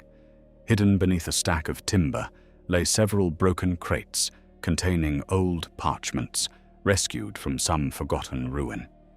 Most had crumbled into unreadable fragments, but one remained partly intact inside a waxed leather wrapping. Gandalf unfolded it with the utmost care. Though faded almost beyond recognition, the parchment showed a rough plan of a hilltop fortress surrounded by defensive walls. Near the center stood a circular chamber, marked with a single word, written in an older form of the common speech. Vault. Edric leaned closer, his weathered face tightening as memory returned. "There was such a place beneath Dúr Vorn," he whispered. "The guards spoke of it constantly, but no laborer was allowed near the lower passages." Gandalf folded the map slowly, feeling the weight of the discovery settle upon him. Fortresses were rebuilt for many reasons. Yet when men devoted such effort to uncovering a sealed vault buried beneath ancient stone, they sought more than strong walls. Somewhere beneath the hill of Dúr Vorn rested something valuable enough to unite scattered orcs, forgotten villages, and a mysterious lord beneath a single purpose. The journey east had ceased to be merely a search for an enemy. It had become a race to reach that hidden chamber before its secrets were brought into the light. The discovery of the old plan changed the course of their journey at once. Gandalf no longer intended merely to observe Dúr Vorn from a distance before returning west with news. Whatever lay beneath the fortress had become the true object of the expedition, for no leader would spend such effort restoring forgotten chambers unless he believed something of great value waited below. The wizard folded the brittle parchment with deliberate care and slipped it inside an oilskin pouch to protect it from damp and wear. Harleth watched the motion without speaking, though the concern in his face had deepened. The ranger had expected to hunt raiders across the wildlands, not become entangled in secrets buried since the elder days of the North. They left the abandoned work camp before dusk and followed the wagon road eastward, keeping well away from the deep ruts where fresh tracks remained visible. Keldon ranged ahead as always, moving so lightly that even loose stones scarcely shifted beneath his boots. The forest slowly gave way to open country, where weathered ridges rose one behind another like waves frozen in stone. Sparse pines clung to the higher slopes, bent eastward by years of harsh winds sweeping across the plains beyond. Gandalf paused often, studying the horizon instead of the path before him. Thin columns of smoke rose in several places, many miles away, too numerous to belong to scattered villages. Workshops, kilns and furnaces spread across the wild lands like roots feeding a growing tree. Late the following afternoon, they reached the crest of a long ridge overlooking a broad valley, unlike any they had yet crossed. Fields recently cleared of brush stretched across the lower ground, divided by straight fences built from fresh timber. New cottages stood beside wells lined with carefully cut stone, while herds of sheep grazed peacefully under the watch of armed shepherds. Children ran between the buildings carrying baskets, and women hung washed garments upon ropes, swaying gently in the breeze. It looked at first glance like any thriving settlement of honest folk. Yet Haleth slowly lowered the spyglass from his eyes and spoke in a troubled voice. There was nothing here 3 years ago. Edric stared silently at the valley, recognizing none of it from his own captivity. Gandalf accepted the glass and examined the village in greater detail. The fields had been laid out with remarkable precision, and every road led toward the east rather than toward the older trade routes of the north. Small watchtowers overlooked the settlement, each occupied by disciplined guards wearing dark cloaks marked with the now familiar emblem of the crowned helm beneath 7 stars. No walls enclosed the village because none appeared necessary. Order rested not upon fortifications, but upon constant vigilance. As evening approached, a bell rang from the center of the settlement. The laborers stopped their work almost immediately, gathering in the broad square before a newly built hall. A tall man, clad in black and grey, stepped onto a wooden platform and began addressing the crowd. His words could not be heard from such a distance, yet the villagers listened with complete attention. At intervals they nodded together, and once many raised their hands in what appeared to be a solemn pledge rather than a cheer. Gandalf observed carefully, noting that no orcs stood among the assembled families. The creatures remained confined to separate barracks beyond the fields. The mysterious lord understood that men accepted unpleasant allies more readily when daily life kept them out of sight. "We should leave before darkness," Harleth whispered. Gandalf did not answer immediately. His gaze lingered upon a weathered stone standing near the center of the square. Even from afar he recognized its shape. It had once been an ancient boundary marker, perhaps erected centuries earlier when the kingdom of Rovanion still guarded these frontiers. Now banners hung from its sides, and fresh carvings had been cut into its worn surface. Old symbols had been claimed and given new meaning. That troubled him more deeply than the armed guards. They descended the western slope after sunset, choosing a route that skirted the settlement through rocky ground where few patrols ventured. The moon had not yet risen, leaving the valley cloaked in deep shadow, broken only by lanterns along the roads. Keldan suddenly froze and signaled the others to kneel. Hoofbeats approached from the south. A mounted patrol of 6 riders crossed the nearby track at an easy pace, speaking quietly among themselves.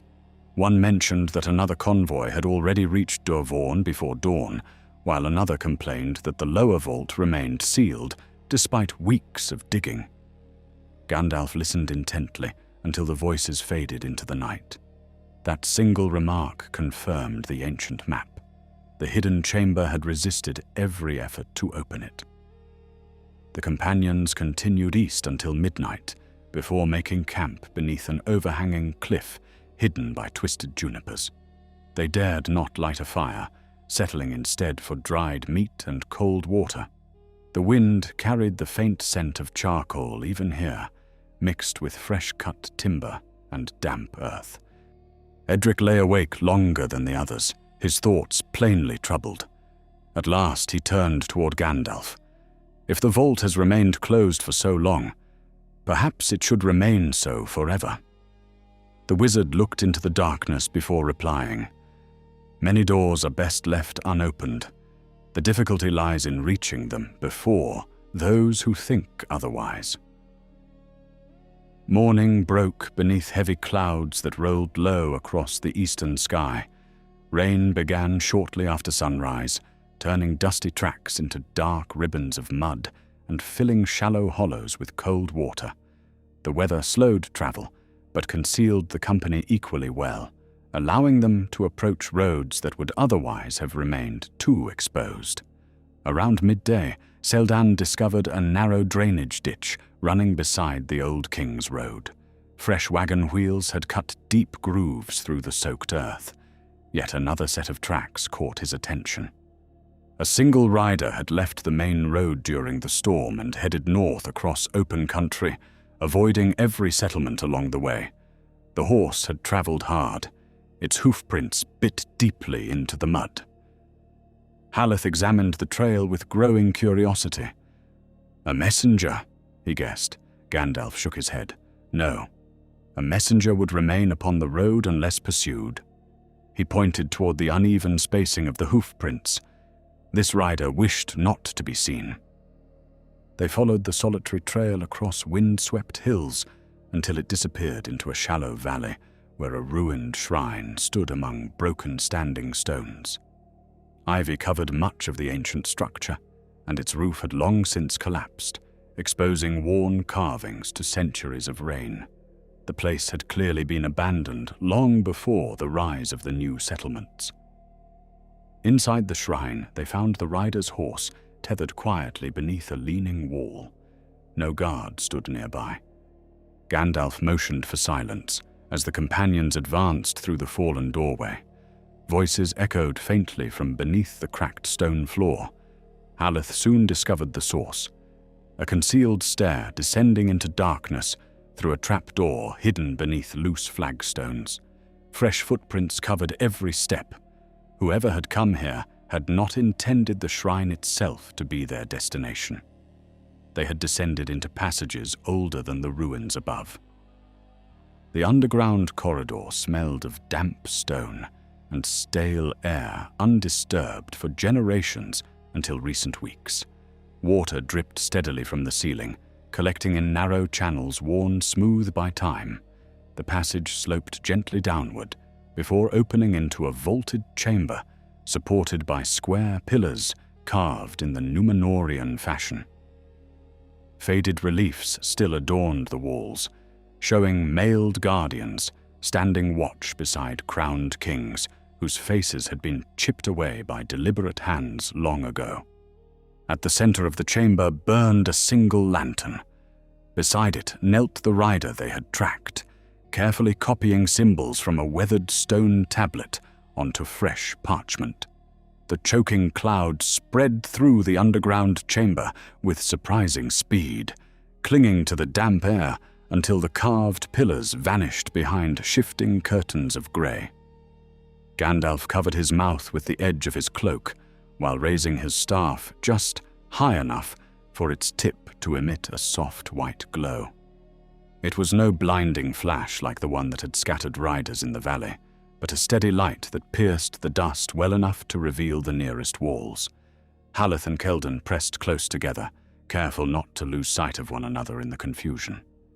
Edric remained by the stair, coughing only once, before pulling his own cloak across his face. The fleeing man's footsteps echoed ahead, striking ancient stone with frantic urgency. "The passage bends to the right," Keldan whispered, after listening carefully. His hearing had always been keener than most, and now it served them better than sight. Gandalf nodded, then moved forward with deliberate caution rather than rushing blindly after the fugitive. The underground halls had stood for centuries. Men who fled in panic often survived because wiser pursuers hurried into traps. Every few paces the wizard paused, studying the floor with the pale light of his staff until he found the prints left in the thin layer of settled dust. The stranger had indeed turned right, but he had done so while glancing behind more than once. His footprints told a story of fear rather than confidence. The corridor narrowed until rough, natural stone replaced the carefully dressed masonry of the upper chambers. Water trickled down the walls in countless tiny streams, and the smell of damp earth grew stronger with every step. Ancient builders had clearly joined older caverns to their own works, carving passages where nature had already hollowed the hill. Gandalf brushed his fingers lightly across the rock as he walked. The stone felt untouched by any recent craft except for boot marks left by those who now explored it. Whatever secrets these tunnels contained had slept undisturbed for many lifetimes before ambitious hands rediscovered them. A faint scraping sound reached them from somewhere ahead. Haleth raised his bow at once, though there was no clear target. The company advanced another 20 paces before the passage widened into a circular cavern where fragments of broken statuary lay scattered across the floor. Several stone heads rested upside down among fallen columns, their faces weathered beyond recognition. At the far side of the chamber stood the fugitive, with his back against a narrow opening, scarcely wide enough for one man. His sword had been drawn at last, though his eyes betrayed the knowledge that escape had nearly slipped beyond his grasp. "You need not die here," Gandalf said calmly, stopping well beyond the reach of the blade. The man laughed bitterly, despite the tension gripping his face. "You think death is what I fear." His voice carried none of the proud certainty Gandalf had heard from Eren. Instead, it held the strain of someone driven onward by desperation. "If I fail, others will finish my work. You have already come too late." He edged backward toward the opening behind him, without lowering the sword. Every movement suggested he sought not victory, but another chance to flee. Before anyone could answer, the ground trembled faintly beneath their feet. Dust drifted from the cavern ceiling, and somewhere deep within the hill came a dull rumble like distant thunder. The fugitive's expression changed instantly from determination to alarm. He turned sharply toward the narrow opening behind him, as though hearing something the others could not. Gandalf felt it as well. Not a living presence, but the shifting weight of old stone, disturbed by recent digging. Someone had been excavating beneath these forgotten chambers, and the earth itself complained under the strain. The stranger seized the moment of distraction and squeezed through the narrow gap. Keldan darted forward, but by the time he reached the opening, only darkness greeted him. The crack descended steeply between jagged rocks, where pursuit would require crawling one at a time. Gandalf knelt beside the passage, examining fresh scratches left by boots against the stone.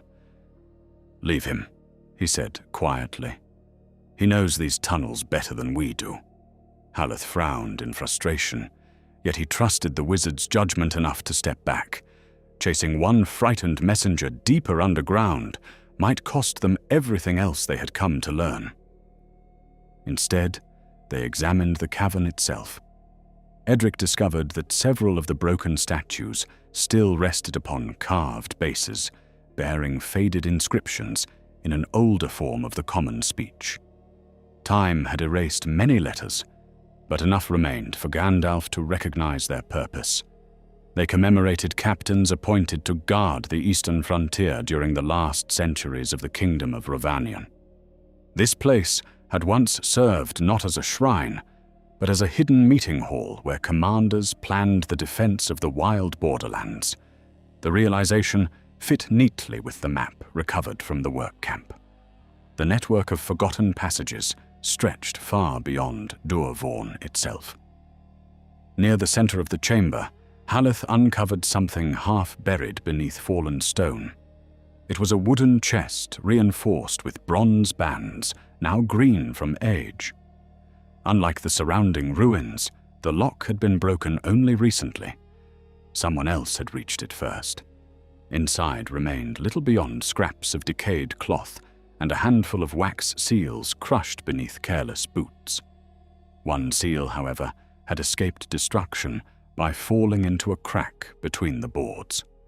Gandalf retrieved it gently. Upon its face appeared the white tree of Gondor, beside the 7 stars of Elendil. The wax had hardened around a fragment of ancient parchment bearing only 2 legible words: Eastern Archive. Edric stared at the fragment in astonishment. Then the kings of Gondor knew of these halls. Gandalf folded the brittle piece with the same care he had shown every other relic. They knew enough to preserve records here, far from the larger cities. Frontier kingdoms often hid their most valuable knowledge where invaders were least likely to search. His thoughts moved swiftly. If archives once existed beneath these hills, the hooded lord might not be seeking treasure at all. He might be hunting forgotten records capable of revealing places, bloodlines, or relics long erased from common memory. As they prepared to leave, Keldon called softly from a narrow alcove hidden behind one of the fallen pillars. There, etched into the wall by a recent hand, appeared a simple map drawn with charcoal. It showed the ruined shrine above, the tunnels below, and a route leading southeast toward a symbol shaped like a crowned hill. Beneath it, someone had written a single line in hurried script. "Deliver all tablets before the vault is opened." Gandalf studied the words in silence. The message had been intended for trusted servants traveling between hidden sites. By fortune alone, it had escaped being erased after its purpose was served. The company emerged from the underground passages late that afternoon, beneath clearing skies, washed clean by the morning rain. Fresh wind swept across the hills, carrying the scent of wet grass instead of smoke for the first time in many days. Yet the brief freshness did little to ease Gandalf's thoughts. Every discovery pointed toward the same conclusion. The builders of Duervorn were gathering not only stone and laborers, but forgotten knowledge scattered across the eastern frontier. Ancient records, hidden archives, and sealed chambers all converged upon the fortress where the mysterious lord waited. As they secured their packs beside the ruined shrine, Haleth glanced toward the southeast, where distant hills shimmered beneath the lowering sun. "How much farther?" he asked. Gandalf shaded his eyes against the light, studying the land beyond. At first, he saw only rolling ridges fading into blue distance. Then, just visible upon the farthest horizon, a dark shape rose against the evening sky. It was no mountain. Its outline was too regular, too deliberate. Broken towers crowned a solitary hill, while fresh timber walls gleamed faintly around their base. Even from so many miles away, the fortress dominated the empty land around it. "Duervorn," Gandalf said at last, his voice scarcely above a whisper. "And now we have seen it with our own eyes." The man heard them only when Haleth's boot scraped lightly against loose gravel. He sprang to his feet with startling speed, snatching the parchment before anyone could reach him. For a heartbeat, he seemed ready to fight, but instead he flung a small clay jar against the nearest pillar. It shattered with a sharp crack, releasing a cloud of thick grey powder that instantly filled the chamber. Gandalf caught the bitter scent of ground ash and sulphur before the air became nearly impossible to see through. "Do not breathe deeply," he called, pulling his cloak across his face. Somewhere within the choking haze came the pounding of hurried footsteps, retreating into a deeper passage beneath the earth. The fortress remained upon the horizon until darkness slowly swallowed its outline, yet none of the companions could forget the sight of it. Even at such a distance, Duervorn possessed an unsettling presence, as though the lonely hill had awakened after centuries of silence. The older ruins stood like broken teeth against the evening sky, while fresh walls of timber climbed the lower slopes in neat defensive rings. Thin threads of smoke drifted upward from many chimneys within the enclosure, rising steadily without interruption. Gandalf judged by their number that far more people lived within the fortress than Edric had first estimated. This was no hidden camp. It was becoming a town. They traveled through the night beneath a sky bright with stars, avoiding the main roads whenever possible. The moon rose late, casting a pale light across the open country that turned every stone into a possible watcher and every distant tree into the shape of a waiting figure.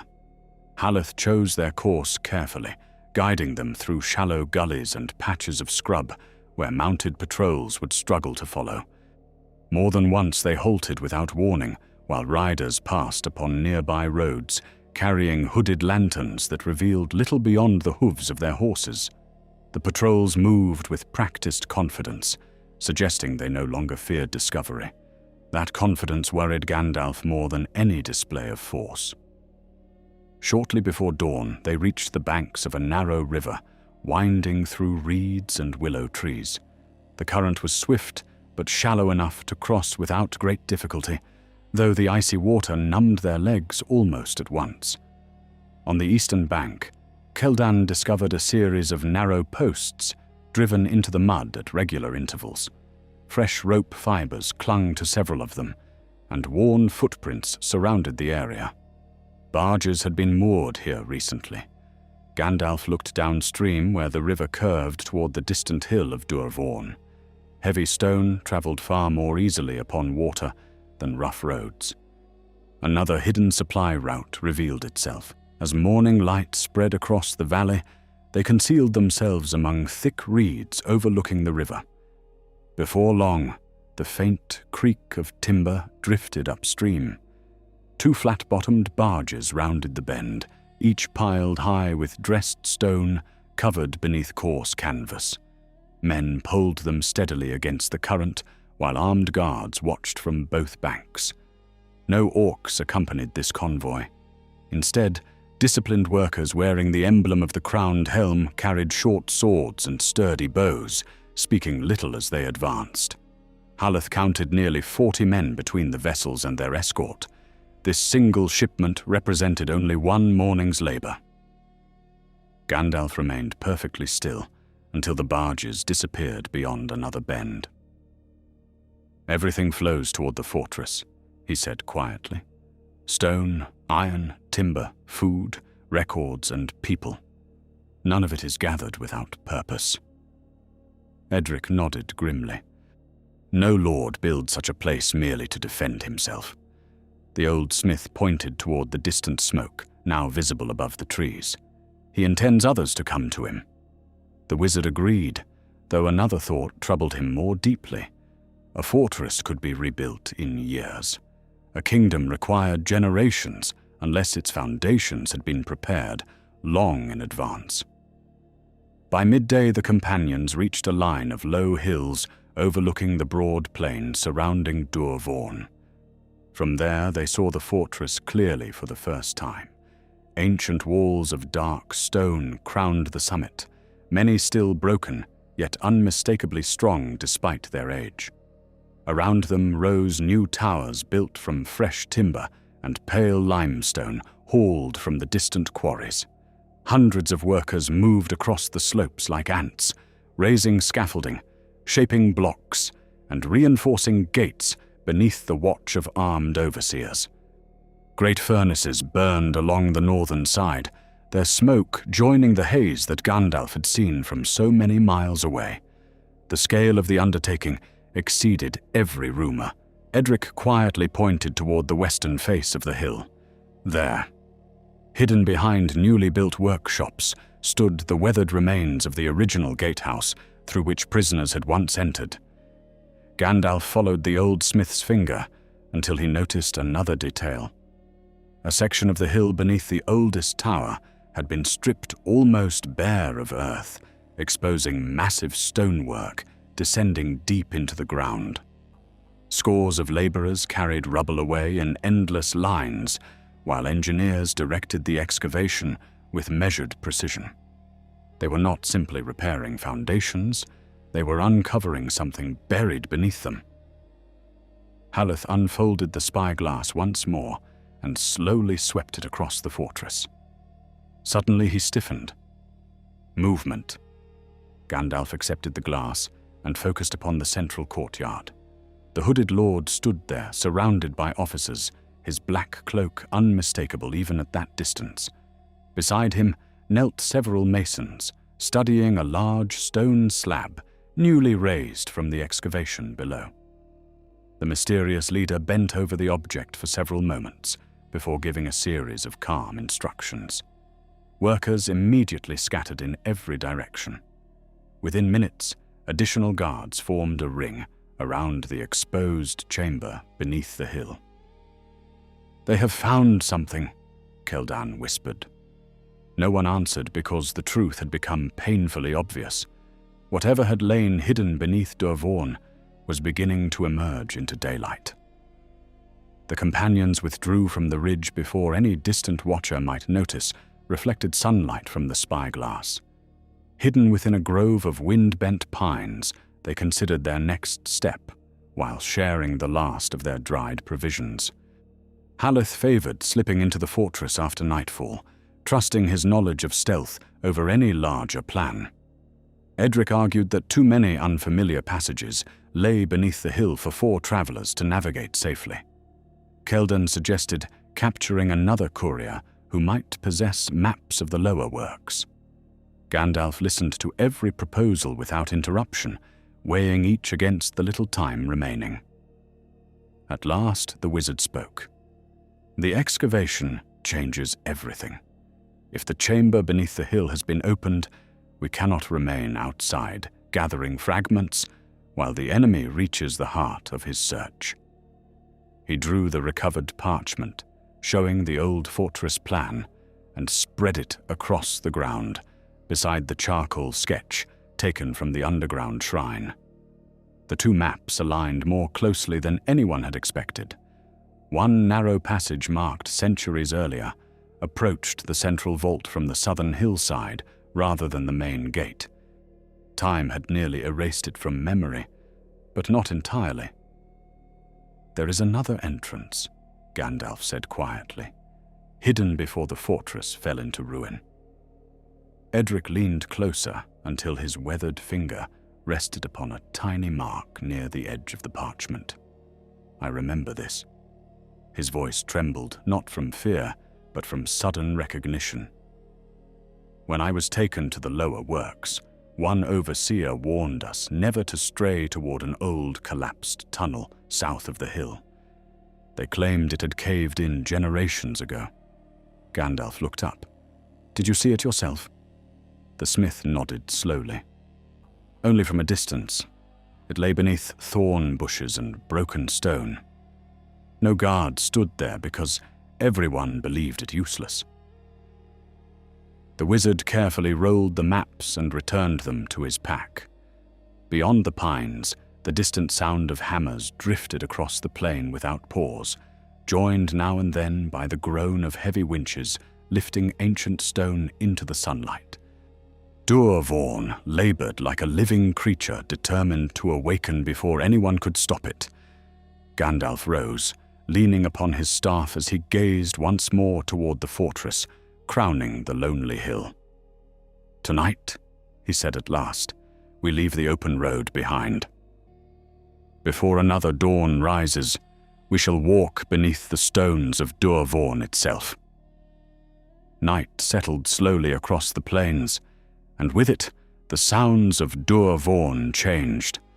The ringing of hammers diminished one by one until only the deepest furnaces continued their steady labor, breathing red light into the darkness through tall chimneys along the northern slope. Torches appeared upon the walls in carefully measured intervals, each watchman taking his place with practiced discipline rather than weary reluctance. Gandalf observed the fortress from the shelter of a rocky hollow, while the last traces of daylight disappeared beyond the western hills. The enemy had built more than strong walls. They had built routines, and routines could be studied. The companions waited without speaking until the moon had climbed well above the horizon. Haleth had spent the evening counting the patrols, noting which guards lingered too long at certain corners and which routes remained strangely neglected. Keldon marked every signal exchanged between the towers, learning the rhythm of lantern flashes that passed unnoticed by anyone unfamiliar with their meaning. Edric sat with the old map spread across his knees, comparing remembered landmarks against the dark outline of the hill before them. Gandalf allowed each man to contribute what he knew before shaping their final course. No single pair of eyes could uncover every danger. At last they left the shelter of the rocks and crossed the open ground in silence. The grass reached almost to their knees, bending beneath a cool wind that carried the smell of charcoal, damp earth, and newly cut timber from the fortress above. They moved in single file, each man stepping carefully where the one before him had passed. Several times mounted patrols crossed nearby roads, their lanterns casting pale circles over the empty fields, yet none ventured toward the rough southern slope, where thorn bushes and broken stone discouraged ordinary travelers. That neglect proved exactly what Gandalf had hoped. The hillside rose sharply beneath their feet, strewn with weathered boulders half buried in coarse grass. Thorn thickets covered much of the incline, their tangled branches gripping fallen stones that had rolled from the heights centuries before. Edric searched carefully until he stopped before what appeared to be an ordinary rock slide. Kneeling beside a broad slab of cracked limestone, he brushed away loose earth with both hands. Gradually, the outline of carefully cut masonry emerged beneath the dirt. "Here," he whispered. "This is where I saw the old tunnel." Haleth and Keldon silently joined him, pulling aside smaller stones one by one. After nearly half an hour of patient work, a narrow opening appeared between the collapsed blocks. Cold air drifted outward, carrying the scent of ancient dust untouched by the smoke above. Gandalf lowered himself first, testing each foothold before signaling the others to follow. The passage beyond sloped gently downward through stone lined with finely fitted blocks, whose joints remained astonishingly tight despite the passing centuries. Roots had forced their way through the ceiling in places, hanging like dark ropes that brushed softly against their shoulders. Water dripped steadily somewhere ahead, echoing through the confined darkness. The tunnel soon widened into a forgotten guard passage overlooking a deep shaft once used to raise supplies into the fortress above. The great lifting machinery had long since rotted away, leaving only weathered beams and rusted iron brackets fixed into the walls. Gandalf paused beside the edge and looked upward. Far above, barely visible through the darkness, faint torchlight flickered across an opening where the shaft reached the surface within the fortress. Voices drifted down occasionally, distorted by distance, until individual words became impossible to distinguish. The hidden passage had indeed escaped notice. No fresh footprints marked the dust beneath their boots. They continued deeper until the carefully laid masonry gave way to older stone, unlike anything they had yet encountered. Massive blocks, far larger than those used by the Northmen, formed walls that seemed almost part of the hill itself, Their surfaces bore worn carvings of mailed guardians standing with lowered swords, not in triumph but in solemn watchfulness. Gandalf stopped before one relief, passing his fingers lightly across the weathered lines. "These stones are older than the kingdom of Rovanion," he murmured. "Those who built the fortress merely raised their walls upon foundations already ancient." Haleth glanced uneasily into the darkness ahead. Then what were they guarding? No answer came immediately. Instead, the passage bent sharply before opening into a broad chamber supported by 4 square pillars. Here the air felt colder, and the silence possessed a strange weight, unlike the ordinary stillness of abandoned places. Broken shelves lined the walls, their contents scattered long ago across the floor. Cracked clay jars lay among fragments of parchment, reduced almost entirely to dust. Edric picked up a splinter of carved wood bearing traces of faded paint. "An archive," he whispered. Gandalf nodded slowly. "Or part of one." Keldan called softly from the far end of the chamber.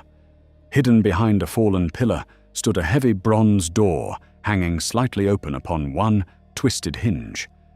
Fresh scratches scarred the threshold, where crowbars had recently forced the entrance apart.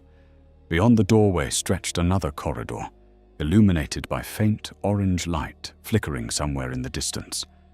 Someone had reached this forgotten archive only days earlier. Gandalf knelt beside the threshold and touched the dust with one finger. The prints crossing it belonged to many boots, both large and small. Some wore iron-shod sandals favored by orcs. Others bore the neat heels of disciplined men. The companions advanced carefully through the bronze doorway until the distant glow grew brighter. Before long, they heard the unmistakable sounds of labor echoing through the ancient halls. Hammers struck chisels with measured rhythm. Chains rattled softly as heavy objects were lowered into unseen depths. Voices rose now and then, issuing calm instructions before fading once more into the steady work. Haleth extinguished the small covered lantern he had carried until then, trusting only the faint light spilling from ahead. They crept forward until the corridor ended behind a fractured wall, overlooking an immense underground chamber. The sight before them stole every breath. Beneath the heart of Dúr Vorn stretched a vast hall, carved directly into the living rock, its ceiling supported by towering columns blackened with age. Scores of laborers moved across scaffolds erected around a circular pit at the chamber's center, hauling away broken stone under the supervision of armed guards. Great iron braziers burned along the edges, filling the cavern with wavering golden light that revealed carvings long hidden beneath centuries of rubble. At the very center stood an enormous circular door of dark stone carved with 7 stars surrounding a crowned helm. The ancient seal remained intact, though fresh tools lay scattered before it. Upon a raised platform overlooking the excavation stood the hooded lord himself. Around him gathered engineers, officers, and several grey-haired scribes studying old parchments spread across a broad table. The black wooden rod rested in the stranger's hand as he listened to one elderly scholar explain the carvings surrounding the great stone door. Though the words could not be heard from such a distance, Gandalf watched the man's gestures carefully. Again and again, the scholar pointed toward a narrow recess cut into the center of the seal. It was shaped not for a key, but for an object pressed into the stone. A cold realization passed through the wizard's mind. Slowly, he reached beneath his cloak and withdrew the bronze seal Haleth's people had preserved for generations. Its size matched the recess perfectly. The ancient emblem bearing the crowned helm beneath 7 stars had never been merely a badge of forgotten authority. It had been fashioned to open the vault itself. Gandalf closed his hand firmly around the bronze disc before anyone else noticed it. Below, the hooded lord gave a single quiet order. Workers hurried forward, carrying fresh tools, and the first heavy hammer rose toward the ancient stone door. The heavy hammer fell against the ancient stone with a thunderous blow that rolled through the vast chamber like distant thunder beneath a mountain. Chips of black rock scattered across the floor, yet when the echoes faded, the great circular seal remained unmarked.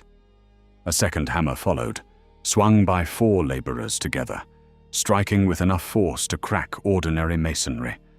Again the door endured without yielding so much as a hair's breadth. The hooded lord watched without visible anger, though the stillness of his posture suggested a patience far more dangerous than rage. Gandalf understood then that brute strength had already failed many times before this night. The enemy continued only because he believed another means of opening the vault lay within his grasp. The elderly scholar stepped forward once more and pointed toward the empty recess at the center of the seal. Even from their concealed position, Gandalf could see the old man's trembling hands. He spoke rapidly, while indicating symbols carved around the outer ring of the door, tracing ancient patterns with one finger before bowing his head. The hooded leader listened without interruption, then slowly raised the black rod and gestured toward the recess. 2 guards immediately departed at a run, clearly sent to retrieve something not yet brought into the chamber. Gandalf tightened his grip around the bronze seal, hidden beneath his cloak. Time had finally run out. Haleth leaned close enough that only the wizard could hear him. If they discover the key elsewhere, we lose everything. Gandalf gave the slightest nod. Then they must not leave this hall with the knowledge they already possess. His gaze settled upon the rows of scaffolding surrounding the excavation. Hundreds of ropes supported heavy blocks suspended above the workers below, while great wooden cranes extended over the central pit. The builders had created a masterpiece of engineering, but every masterpiece possessed hidden weaknesses. Gandalf quietly explained his plan, speaking only a few words to each companion. It was dangerous. It allowed no room for hesitation, yet none of them offered another suggestion. Keldon vanished first, slipping back into the shadows of the passage with the silent confidence of one who had lived his life among forests, where unseen movement meant survival. Haleth followed another route along the fractured wall until he reached the upper scaffolding overlooking the western side of the chamber. Edric remained beside Gandalf, his weathered hands resting uneasily upon the handle of a discarded mason's hammer. The old blacksmith looked toward the laborers below, many of whom were ordinary men rather than willing servants of darkness. "Too many innocents," he whispered. Gandalf answered quietly, "Then we shall bring down stone where stone already stands, not where people do." The moment came sooner than expected. The 2 guards returned carrying a wooden chest bound with iron straps. Behind them walked the frightened messenger, who had escaped from the underground shrine days before, clutching several stone tablets wrapped carefully in cloth. He bowed deeply before the hooded lord and presented the tablets with both hands. The stranger examined each carving only briefly, before turning toward the ancient door once more. Though Gandalf could not hear the words, he saw enough. The records recovered from forgotten archives had revealed the existence of the missing seal. They now knew exactly what they sought. Before another order could be given, a sharp whistle echoed from the darkness above. Every head turned instinctively toward the sound. At that same instant, Haleth severed the first of the great support ropes with a single stroke of his knife. A suspended platform swung violently across the chamber, crashing into neighboring scaffolds with tremendous force. Timber shattered, chains snapped. Massive blocks swung free upon their remaining cables, scattering workers and guards alike as they slammed harmlessly into unfinished walls instead of the crowded floor. Panic spread faster than commands could contain it. Gandalf stepped from concealment before the confusion had fully begun. Raising his staff high, he struck its end against the ancient stone beneath his feet. A brilliant white light flooded the cavern, brighter than every brazier combined, filling every corner with fierce radiance. Men threw up their hands against the glare while orcs howled in terror, stumbling blindly through clouds of dust rising from the collapsing scaffolds. The hooded lord alone remained standing, shielding his eyes with the black rod as he searched through the blinding light for the source of the attack. "You have sought the dead to build your kingdom," Gandalf's voice rang through the cavern, carried clearly above the crashing timber and frightened cries. These halls were raised to guard the frontier, not to enslave it. The hooded figure answered without hesitation, and yet they failed. Their kingdoms vanished, while I shall restore what weakness destroyed. He advanced several steps, the black rod raised before him. "Give me the seal, Mithrandir. You cannot protect what history itself has abandoned." Gandalf drew the bronze disc from beneath his cloak, letting the ancient emblem catch the white light of his staff. A murmur swept through the scholars gathered behind the hooded lord. At last they understood who possessed the missing key. For one long heartbeat, neither moved. Then the stranger rushed forward with surprising speed, extending the black rod toward the wizard. A cold shadow seemed to ripple outward from the carved wood, dimming the nearest braziers until their flames flickered blue. Gandalf met the attack not with greater force, but by planting his staff firmly upon the stone between them. Light and shadow collided without thunder or flame, pushing against one another in silent struggle, while dust swirled across the ancient floor. The black rod groaned beneath the strain. Fine cracks spread along its length, glowing faintly from within. The hooded lord's composure finally broke. With a cry of frustration, he drove the rod downward toward the bronze seal in Gandalf's hand. The wizard stepped aside at the last instant. Instead of striking the seal, the black rod crashed against the center of the ancient stone door. A sharp sound echoed through the hall, not from the vault itself, but from the rod. It split cleanly in two. The crimson substance filling its carved symbols flared once before dissolving into grey ash. Whatever lesser power the relic had possessed vanished forever. The ancient door did not open. Instead, deep cracks raced outward through the damaged scaffolding surrounding it. The reckless excavation had weakened the supporting stone beneath the chamber far more than anyone realized. Great columns shuddered. Loose blocks broke free from the ceiling. Gandalf understood the danger instantly. "Out!" he shouted to every voice that could hear him, friend and foe alike. "Leave this place!" Haleth and Selden were already guiding frightened workers toward the nearest passages, while even orcs abandoned discipline in the face of collapsing rock. Edric seized the trembling elderly scholar by the arm and pulled him bodily away from the platform as another column crashed behind them.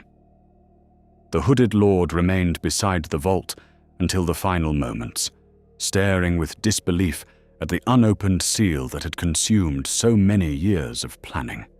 He reached toward it once more, as though unwilling to accept defeat, when a massive section of the ceiling thundered down between him and the ancient door.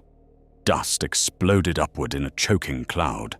Gandalf glimpsed the black cloak disappearing behind falling stone, but whether its master lived or perished beneath the collapse, he could not tell. The hill itself seemed determined to bury its oldest secrets once more. The companions emerged from the hidden southern passage just as the ground beneath Dorvorn shook with a deep, rolling roar. Cracks spread across the fortress hill.